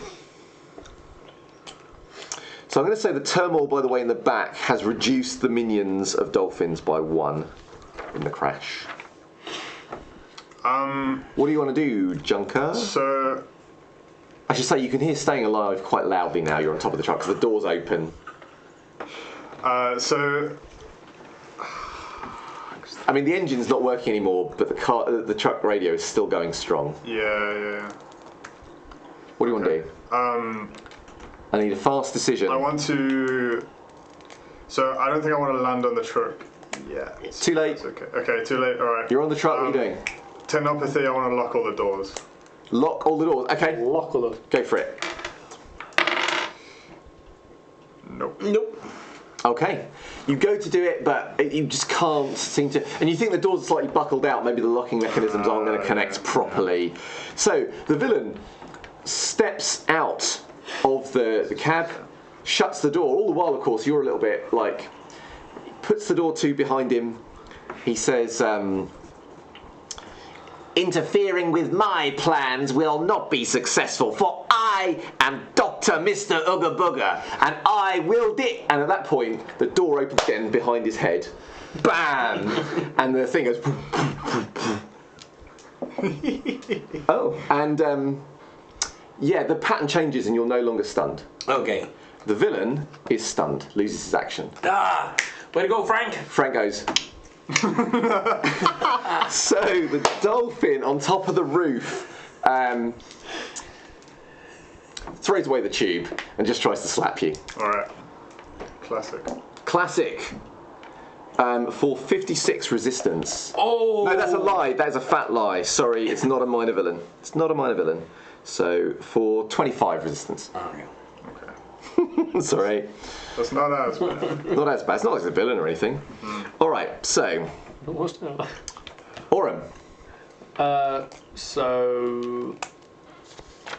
What do you want to do? I'd like to get up to the back of the truck and open the door. You open the doors. Inside are a number of these devices and things you saw before, but a lot of them are been tipped over. Some of the wiring is exposed. There are lots of lights that look like they're not good, that are flashing on and off radically. One of the dolphins is trapped underneath one of these big things and is just kind of going, other ones of them, there's 3 others that are active in here, and they will, of course, when you open the doors, they had been just sort of freaking out quietly around all of these things, trying to maybe stand some of the things back up, but now they turn towards you as a threat. However, they don't act this round. What would you like to do? I'm trying to get to one and trying to heal them. The old healing trick. That's the last hero point I got. Yeah, I'm going to make you... I'm just... Because obviously we can't have you I'll tell you what. Make a roll. I'll give you some advantage dice. And the thing is, if you get advantages, then you'll heal multiple dolphins. Yeah. How many? But obviously, if you fire 2, if you fail the roll, then you won't get the hero point back, obviously. Yep. So it's a bit of a to make it more interesting. 34 with 1 advantage. 2 of them are gone. So there is only 1 dolphin left active that's a threat because the other one is trapped. You get your hero point back because you have saved some people. There are now 2 naked people who hide their nakedness and seek to exit the area. The metal chips fall down. Continuity token. Oh, hello. Hello, continuity token. I think that's the last continuity I think that might be the last one. So I think I'll go with this one. The next person who tries to heal is his childhood teacher. Ooh, and any details about the teacher, whether we like them or don't like them, or whether they like her or don't like her? Kind of gets in the way of trying to talk to her about her experience. Okay, so the teacher tries to get in the way. Like disruptive. Okay, nice. Although in a nice friendly way. In a friendly way, yes, gotcha. Okay, and you feel and also see the bad interactions between these various bits of technology and nuclear stuff starting to go up, and the beginnings of a rift gate forming around them. Oh shit! So that is the next one of those. Right. No, in fact, that was the first one. Sorry, I keep cheating you out of a... It's just the very, very beginning hint of one. It's not an actual full gate yet. We got a rift opening! Alright, so let's do a bit of shuffling. So you're not stunned anymore? Mm-hmm. Ooh. Thanks to Frank. Thanks to Frank. Good old Frank. Superhero Frank. Frank is probably more of a hero than any of us. Alright, so... We have devoured this bowl of Haribo. Well, you're all heroes then in real life. So this round we go blitz. We go the escalating stuff in the back of the truck. Aurum, villain, or actually to give them their full title, Dr. Mr. Ooga Booga. Dolphins, Dr. Mr. Ooga Booga. Junker, Dr. Mr. Ooga Booga. That's alright. I don't want to spend my last hero point. Okay, blitz. So you've got Dr. Mr. Ooga Booga going, and he's like thingy swallowing back and forth. Frank behind him. And I just grab one of the tire, probably the one tire. You know, they have trucks, lorries have like double tires. Yeah. One of them, and I throw it to Dr. Mr. Ooga Booga to knock him out. It's a throw action. Yes. Okay. 65. So 65 Success. resistance. The tyre smacks him and he staggers backwards. There is a flickering of that kind of weird rift energy, almost like the impact the tyre isn't as big as it should be, as if some of that is taken and passed off to some other dimension somewhere, some of that energy. That kind of crackles around him and then fizzles out. So, done. Oh yes, so then it's this. So this time, things ramp up, the gate begins, you think, unless you do something to stop it, it's going to be next round, effectively. The dolphin trapped under the thing gives you a pleading look. So, it is you. What would you like to do? I'm going to try and use ability again, because this proves quite successful to try and close this rift. So you're going to try and, using your teleportation things to kind of reverse it, or you can use your energy blast just to try and force it shut. What would you like to do? We're in closed space, so I'm going to use the teleportation, because... Okay, so you're effectively almost like reverse teleporting, kind of closing. Yeah. Yep. I will give. If you can tell me any clever thing you're doing, I can give you advantage dice. If not, just roll away. Yeah, just. As I've had the experience of teleporting between. Yes. Between the rifts, and use the knowledge of the dimension, the sense of having. Okay, so let's say maybe that what you're almost going to do is teleport through and like very quickly in and out, and you going out will close it, and we'll give you an advantage dice. Ouch. Fail. Fail. You try to, but you're not able to close it. There's too much power, kind of going through things. You rolled a 99. 99. 99, yeah. Okay. Dr. Mr. Ooga That's Booga. another worse roll that you can have. 100. He, what's he going to do? I think what he's going to do, Mr. Ooga Booga he says, I suppose you will appreciate a more barbaric approach. And he smacks you with his fin. For 13. Okay.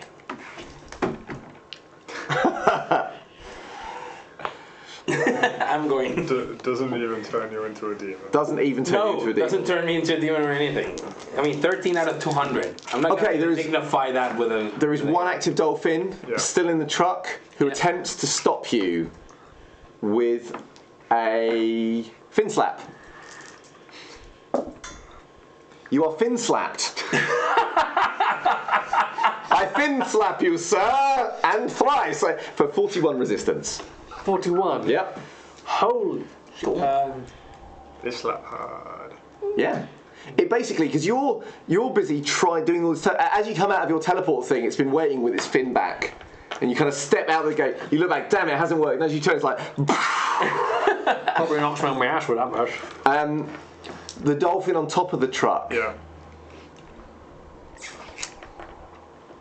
Bows almost politely. 56 resistance.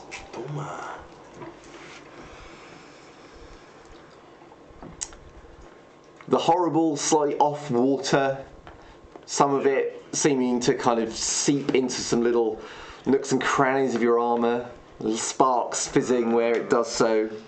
Not pleasant. Dr. Mr. Ooga Booga. I'm looking at him like, so? He says, I have more important things to deal with than you. And he's now on top of the truck. Oh. He just moves really fast. So he's standing by you, and he laughs and says, I thought you had thwarted me when you took away my power source. He says, but look, he says, you've brought one back. He says, and you even attached my technology to it. And he puts his hand on the technology of his that you bolted onto your armour. And does me reconfiguring it to myself rather than... Okay, nice. So risk and advantage cancel. So instantly there is a kind of kicking off of power and energy, and you can feel like some of your, because you're obviously like a living battery, when you use your powers you feel that shift where you're sending it from you out into the world. You can feel it being pulled from you into this device. Immediately the skies above you darken. I did not consent to this. And we move to a second event that is now active. Oh, I need a card for it. I'm just going to chuck in, what am I going to use? An event card? Yeah, but I'll use this one. Okay, that's fine. So, that was his action. Junker. Okay. The first few specks of rain off your armour. Just light at the moment. Happy. I'm gonna... But we get like literal apocalyptic storm heads just roll in out of nowhere. Oh yes, that's right, it is out of nowhere. It's like they roll in from somewhere else to start forming a storm, an otherworldly storm above the truck. Dr. Mr. Ooga Booga, That is his name. Okay, all right. This is the name he gave you. Does he have any? Like, 'cause obviously the dolphins have this like technology plate on them. He doesn't seem to have any technology bolted to him. No. That's unfortunate. He seems weirdly mutated. Yeah. He does have. You think there is maybe some technology on his belt. He does seem. He's got a big coat on, but underneath it, you think he has some devices with him. But he doesn't seem to have anything like grafted, obviously, visually to him. Okay. He does look kind of familiar, though. You've seen him somewhere. Just give me a roll. Just not action. Just 73. Something you can't remember exactly, but something when you were once trying to get funding on a project. You were maybe against him in some bidding for something like that. Hard to remember. Okay. He's looking at you in a similar way. Like, does he recognise you from somewhere? Anyway, carry on. Okay. So first off, I would like to use my atomic energy control to make a quick power. Oh! Excitement. And so, for those who don't know, what he's doing is he's using a quick power. That means that he does his action. He's going to describe in a minute a clever way why it's quick or how he makes it quick. Yeah. And then he'll do his action, and then he'll get another action at the end of the round. Okay. So tell me about this quick atomic energy use. With my quick atomic energy use, yes, I am going to.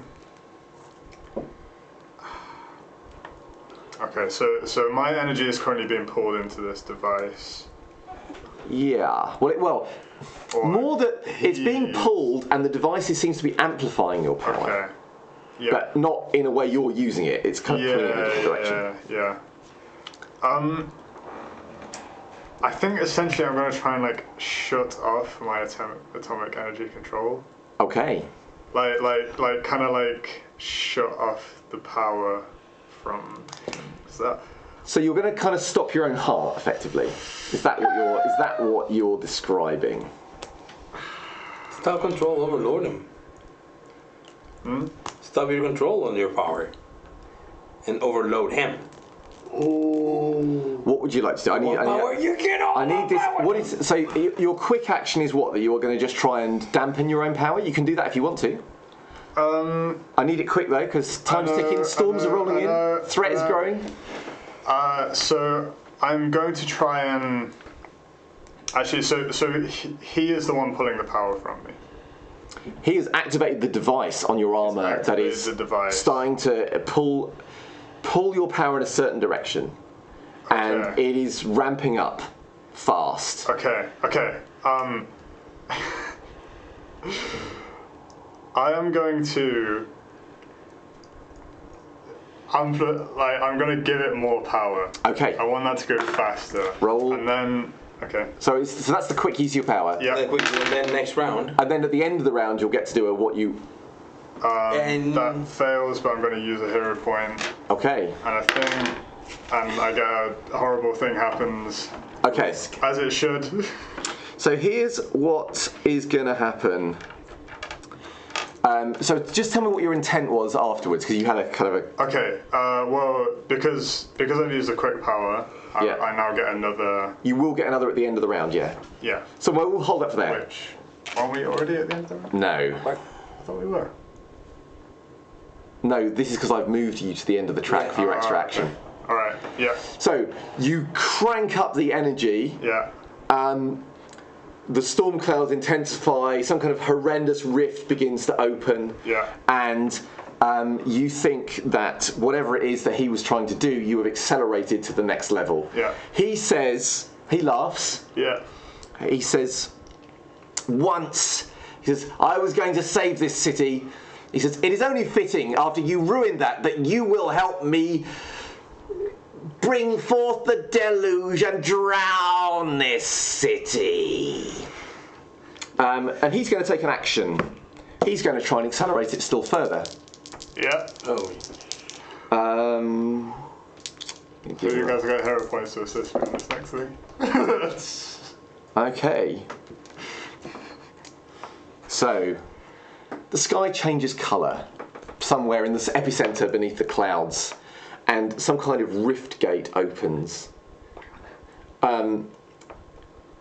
In these moments, you think it might possibly be possible to do something, but not for long. This might well get a force that nothing will be able to stop. Those of you you're inside the truck, right? Yeah, I do have the sensors. That would probably Okay, sense. they're off the charts. There's a rift gate, it's opened, it's huge. The thing that will strike you, because you can see it, is it looks like you're not looking through the gap of the clouds into sky, you are looking into some kind of weird discoloured ocean, through which strange creatures swim. For the moment, in this moment, the gravity of this world has not taken effect. Oh. The portal also is growing. At the moment, it's only over you, but you think, obviously, as it grows larger and larger, it will spread, perhaps at some point encapsulating the whole of the city. So it's your action, Junker. It's the end of the round. What would you like to do? Okay, so now what I'm going to do, I fucking hope it works, is I'm going to, essentially the thing that I put on my suit, like the device, I want to pull it off. And because you said part of what it does is open rift gates, like it's doing right yes, now. And amplifies power sources, yeah. And so it is currently bringing stuff from this other world into here. Yes. And basically I want to reverse that, and I'm gonna jam it into Dr. Uggaburger. Yes. And reverse it so that it sends him. Oh, instead of bringing the world here, you want to bring him into the world. It's a great idea. So I think the thing is, there's actually two actions. Okay. One is to do the super clever technical thing, and the other thing is to stick it to Dr. Mr. Uggaburger. I'm sort of hoping that because he needs this device, so I'm sort of hoping that if I toss it, then he will catch it. But I still think you need an action to do all the clever stuff, and then an action to either throw it or do whatever. Okay. All right. So the changing, so you're going to reverse polarity, and then before it kicks in, you're going to then do the whatever you're going to do with it. Yeah. Right. Okay. It's cool. Have a dice. It's kind of heroic because you'll save things. Have another dice. Have another dice for hell of it. Have 4 risk dice. Would I be able to sense that he's messing with? Yeah, you can sense that he's messing with the forces. Would I be able to then channel some of my radioactive energy to him to give him a boost to what he's doing? Yeah, and how is your radioactive energy going to help him in this instance? Is it just going to make him? Are you just powering, like feeding his battery with your own power? I'm just trying to feed him. Yeah, fine. You can do a heroic assist for a hero point. You can have 2 more advantage dice. Come on, take the spotlight. Anything on Diglets? I have no way of helping other than, you know what? I take care of every single dolphin that is around, even the slabs that the Mr. Dr. Ooga Booga. Yeah. Well, Booga Ooga. Okay, so you're going to heroically throw yourself in. I'm just gonna buy him time. All right, so let's say we'll do that. Get 2 more. Oh, you're telling me I'm using every single dice? Yeah, just use all the dice. All the dice. Come on. Take 5 d6 spotlight. That is that is awful. awful. That is so bad. Disgraceful. It is I a have failure. failed and I have 3 risks. No, two. This one cancels. Okay. Every single risk. Yes. Oh shit. I failed in every single With 3 risk. risks. All right. Oh my He just God. disgracefully failed in an apocalyptic way. Okay, so the first thing is you're trying to, but the power, it's so much power and it's growing and it's drawing more of your power and you can't change it and it's just picking up this momentum of its own. And again, the ocean has not dropped yet. That world has not dropped into this world, probably bringing about some kind of catastrophic event yet. However, the portal does start to expand at an exponential rate, starting to cover more and more of Titus City. Luckily, this is pushing the clouds aside, so the rain that was starting to fall is not falling anywhere near you. It could get worse though in a minute. And as it expands over the whole of Titus City, you probably imagine some of the citizens are quite pleased because at last it stopped drizzling, bloody clouds have gone, you know. They're quite pragmatic there. However, you're not sure, maybe you have gone beyond the point of no return at this stage. Let's go into initiative. Probably one last time. Oh my god. The last time, let's see. Ever. Sorry, I tried to do the It's okay, super it's okay. risky I had a... climactic. Okay. You had a second event. Oh yes, that's right. It's kind of irrelevant now. Good. No, I'm going to just go with the original event. Yeah. Okay. You know when you said I got an advantage dice for it being heroic, do I also get a hero point back? Or No, because you were not successful. okay. Oh my god. So, let me tell you the list.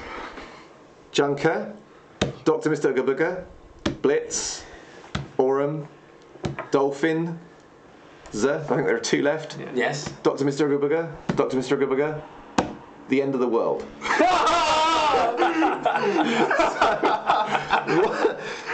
So just so we've got the sense, Yeah. you know that thin film, almost like the skin of a bubble, Yeah. that is thinning rapidly, flexes above your heads. Dark shapes move in the water. You can no longer see the sun or anything like that. Not that you ever can in Titus City, to be frank. But everything is looming and dark and strange, and odd shadows are playing out across the ground. And Dr. Mr. Ugga Bugga is laughing. He's laughing at your pathetic attempts to try and work his... You think you can match your mind with mine, you fool? It's your action. What would you like to do? Okay. Here's what I do.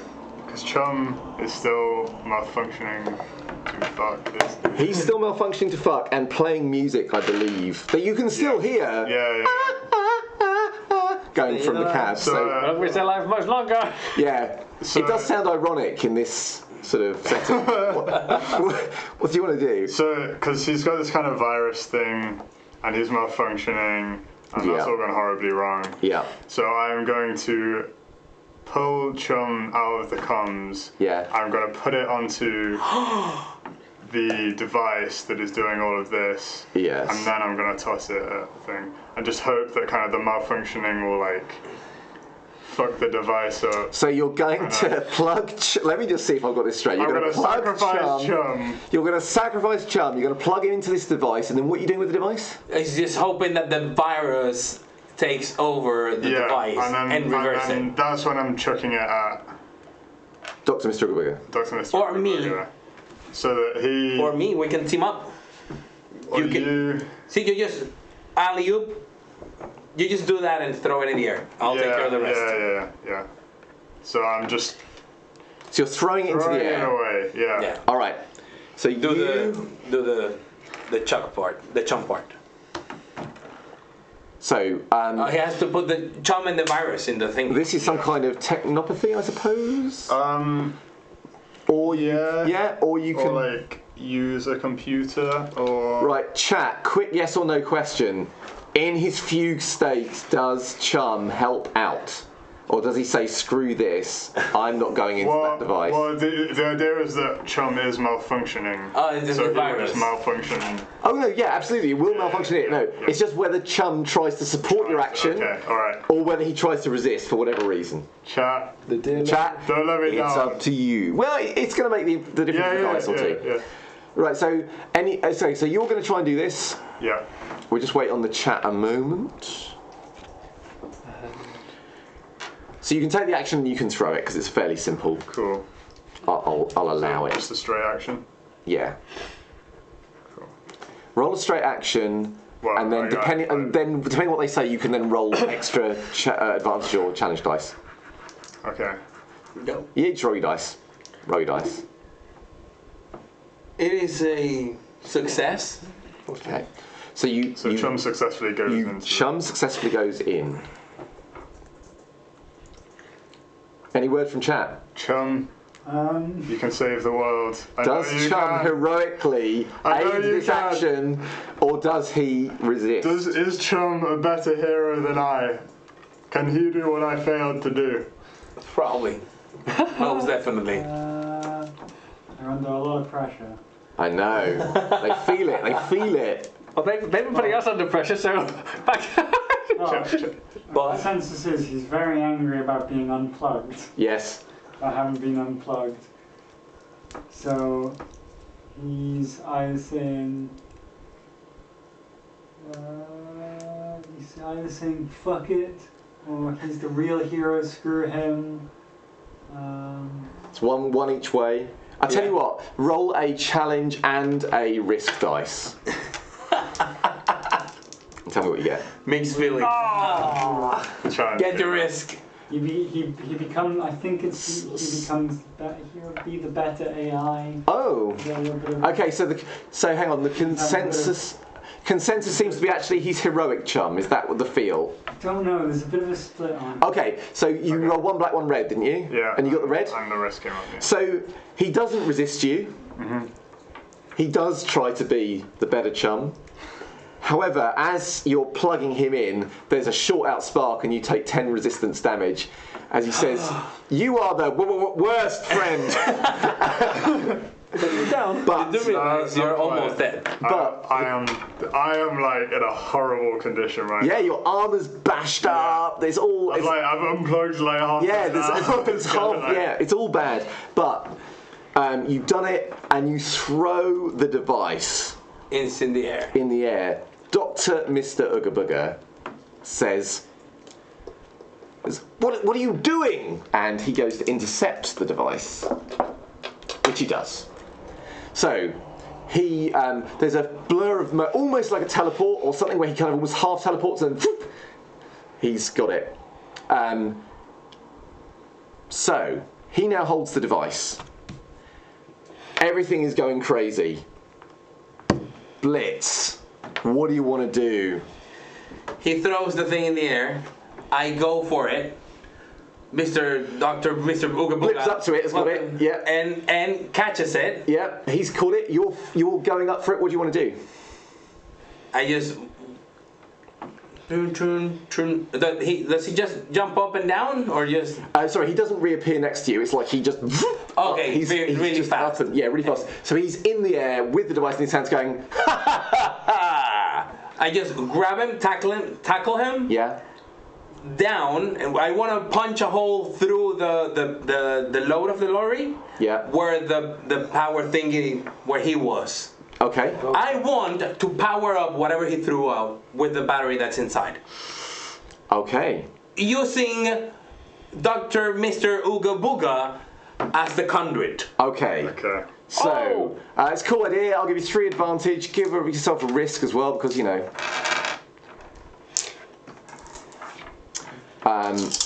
he will take damage from this. Sorry? He will take damage from this. He's a tank. No, not you, him. Oh, okay. Oh, good. I am successful with 2 wounds. Yes. Wow. Oh, nice. Okay. So you slam him into, like, through the truck,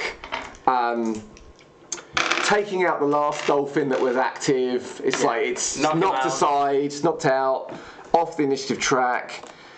Dr. Mr. Ooga Booga slams into all of the stuff. Energy starts playing across him, being absorbed by this thing. Yeah!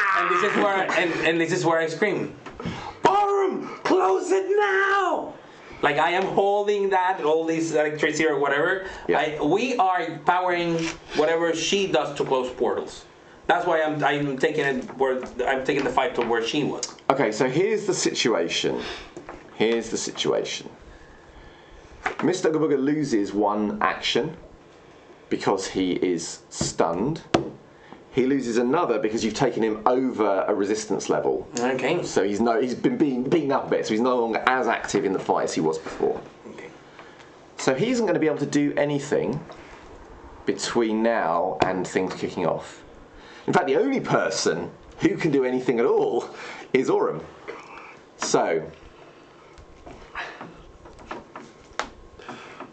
I think the other thing left is, as they're trying to sew it shut, but the teleportation didn't work, is to just try and overload it with the energy blast. And so you're going to, assumedly... I am absorbing all of the energy that I can, so I can act as conduit and channel.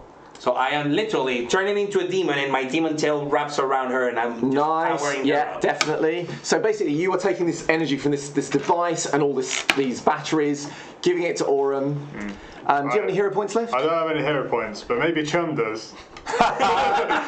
Chat, does Chum have a hero point? Do we get an extra 2 dice from Chum? Does Chum assist in this action? Or has he been enough of a hero for one day? Is Chum the best hero? Yes or no, and First answers get it. Yes. Yes, okay. You can have a... So, Chum also interferes with the device such that it adds to your power. Yep. Do I get any for heroic action? Any other advantage? You can spend... It is a heroic action. Yeah, I haven't given you any dice at all, have I? Nope. Oh, okay. You can have another 3. It's heroic, it's cool. Come on, you can do it.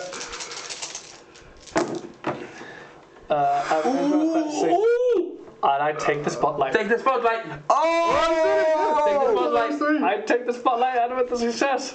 Okay, so describe. So we talked about this last your time. energy blast, right? Yeah. But there's a thing, a mechanical taking the spotlight, which means if you get 4 results on your advantage dice at once, you get to kind of move. You get to be super awesome for the rest of the scene. So this might mean, for example, you form your true form. You combine and like forming Voltron effectively, or Tony Stark holding in his super armor. So, what is Aurum's taking the spotlight? So, with the entire build of power, Aurum actually levitates slightly off the ground on 1 foot, kind of quite dainty. Under the blindfold, the brightness of the eyes glows, so you can actually see the golden eyes as wisps of energy now flow out from her. These wisps of energy, anyone that they touch, they feel relaxed, relieved by as she even glows a little bit. So, eyes blazing like twin stars, energy swirling around you. You reach up to do the impossible. It's almost unimaginably huge, and it's getting to the point where it's not just it's opening a thing, it's going to tear reality open. And yet, you do the impossible. Energy streams into the sky.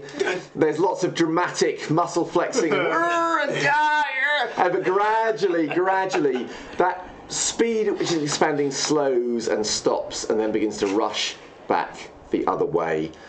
Such is the energy and such is the force that the clouds that might have come back with it don't. They're dispersed into nothing, leaving, as the portal slams shut for the first time, a blue sky and sunshine. The last time the sun was seen in Titus City was probably about 50 years ago, so it's quite a major event. But yeah, from the moment, from everything moments ago seeming terrible, suddenly it seems like everything is okay. And Dr. Mr. Goodwick is like, no, my beautiful device. And as he slumps down, and you hear the sirens and things in the distance as the police come, and Biohazard have saved the world, at least for themselves. Yeah, we have to. We will begin to close this issue, but there would be a final. If this was a comic, there would be a final panel, which will be from another dimension. 3 figures watching the horrific distortions going through the worlds, slightly concerned, and they would all huddle together, wrap their arms around each other in a hug, let their foreheads touch together, and agree that it really is time we did something about those guys. And then they would step back and high-five together, and there'll be a little rainbow and a sparkle. And then we will close the issue. The negas. So, thank you, chat. You have been absolutely fabulous. But before we completely wrap up, I don't know, so with the Discord, we said we were going to put that on. That will be fabulous. Unleash the Discord. Unleash the Discord. I don't know if there was any wonderful Dilly Dillon designs that appeared or not. But should any appear at any point, if you can hashtag them and send them out, we would love to see them. Yes, of course. And thank you. You've been great. It's been lots of fun again. Next week we will be back for book 3 the first episode of Book 3, which ended in a fairly tense scenario and the cry of Sabat. And yeah, Titus will be back and all guns will be blazing. So yeah, thank you again for everything, and we will look forward to seeing you all next week. Bye. Bye. So,